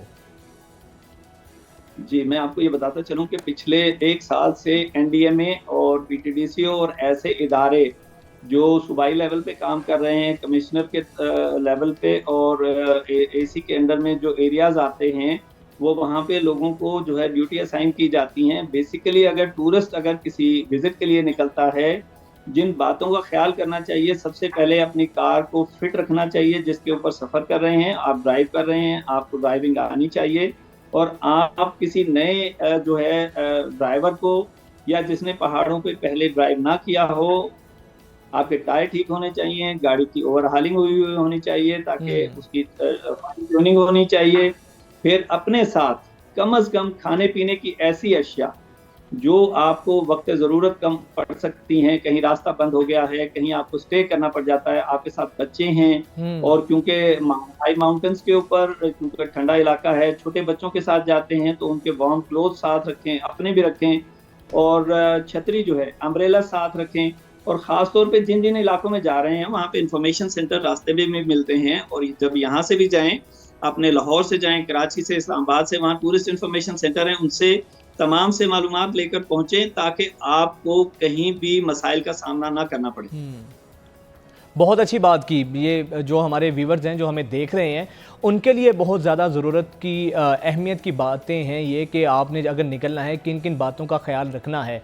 अच्छा मुख्तार साहब ये बताइएगा कि ये जो शुमाली इलाका जात हैं, गर्मियों की छुट्टियां होती हैं, इन दिनों में ही हमारे लोग वहाँ पर जाते हैं सैर व तफरी के लिए। वहाँ पर फिर नदी नालों में तुग़यानी होती है, ग्लेशियर्स पिघल रहे होते हैं, तो हुकूमत को आप नहीं समझते कुछ इस तरह के भी इक़दाम करने चाहिए कि बताना चाहिए कि कौन से एरियाज़ ऐसे हैं जहाँ पर आप सैर के लिए जा सकते हैं और किन डेज़ में, किन महीनों में जाना चाहिए? आप भी सर थोड़ी सी हमारे देखने वालों की रहनुमाई फरमाइएगा इस ज़मन में। जी, मैं आपको एक चीज़ से आगाही दे दूं कि अब क्योंकि गिलगित बल्तिस्तान ने और खैबर पख्तूनख्वा गवर्नमेंट ने जो है टूरिस्ट पुलिस का क़याम आ गया है। वो तमाम रास्तों पर जहाँ जहाँ टूरिस्ट प्लेसेस हैं वो अपने जो हैं स्क्वाड के साथ और अपने लोगों के साथ जो है वो इस तरह की चीज़ों से जो है वो लोगों को किसी ऐसे प्रॉब्लम में देखते हैं तो वो उनकी हेल्प करते हैं। और ख़ास तौर पे जब से ये टूरिस्ट पुलिस बनाई गई है तो सयाहों को काफ़ी जो है मसाइल उनके कम हो गए हैं। दूसरा मैं ये बता दूं कि ट्रैवलिंग जो है, एक आप किसी अच्छे मूड में ट्रैवलिंग करने जा रहे हैं और अपने डेस्टिनेशन आपने तय कर लिए हैं तो हमेशा याद रखें कि फोरकास्ट और अपने साथ ले जाने वाले क्लॉथ्स, गाड़ी को फाइन ट्यूनिंग के साथ रखना और छोटे बच्चों को जिनकी एज जो है बहुत ही कम है, जैसे 1-2 माह के बच्चे हैं, कोशिश करें कि उनको अपने हमरा ना लेके जाएं। और ख़ास तौर पर गाड़ी में जितनी कैपेसिटी है सिटिंग की आप उतनी रखें। ये ना हो कि आप हाई माउंटेन्स पे जा रहे हैं और गाड़ी की कैपेसिटी इतनी ना हो कि वो आपको संभाल सके। तो इसलिए इस पे ज़्यादा गौर करना चाहिए। और ख़ास तौर पे वो एरियाज जो वैलीज़ हैं जहाँ जीपेबल ड्राइव है वहाँ जाके अपनी कारें साथ ना लेके जाएं। जो सिंगल ड्राइव वाला रोड है जिसके ऊपर सिर्फ एक गाड़ी जा सकती है, उसके ऊपर कभी भी अपनी गाड़ी से ट्राई ना करें क्योंकि आप उसके जो हैं वो मुतहम्मिल नहीं हो सकते क्योंकि आप उन हाई माउंटेन से आप बिल्कुल आपका जो है वो ड्राइव करने का तजुर्बा नहीं है। लिहाजा लोकल ड्राइवर और लोकल जीप हायर करें जो आपको बेहतर अच्छी जो है वो गाइड भी कर सके। साथ साथ जो ड्राइवर होते हैं बेसिकली एक टूरिस्ट गाइड भी होते हैं। बेहतर है कि अच्छी गाड़ी और जीप जो है हायर की जाए जो 4x4 हो ऐसी वैलीज में, और कोशिश करें कि उनको दबाव में ना रखें कि आपने ये नाला क्रॉस करना है, हमने जल्दी जाना है, आप ये अपनी लाइफ को स्टेक पे ना लगाएं। इन चीज़ों की एहतियात बहुत ज़रूरी है। बिल्कुल, बहुत आपने कीमती बातें की और जो लोग हमें देख रहे हैं आई एम श्योर कि वो जब अब सफ़र पे जाएंगे, कि घर से जाएंगे तो वो इन चीज़ों का ख्याल लाजमी रखेंगे। बहुत शुक्रिया मुख्तार अली साहब आपके वक्त का। नाज़रीन हमें इजाज़त दीजिए, इंशाल्लाह कल फिर आपसे मुलाकात होगी। अल्लाह हाफ़िज़।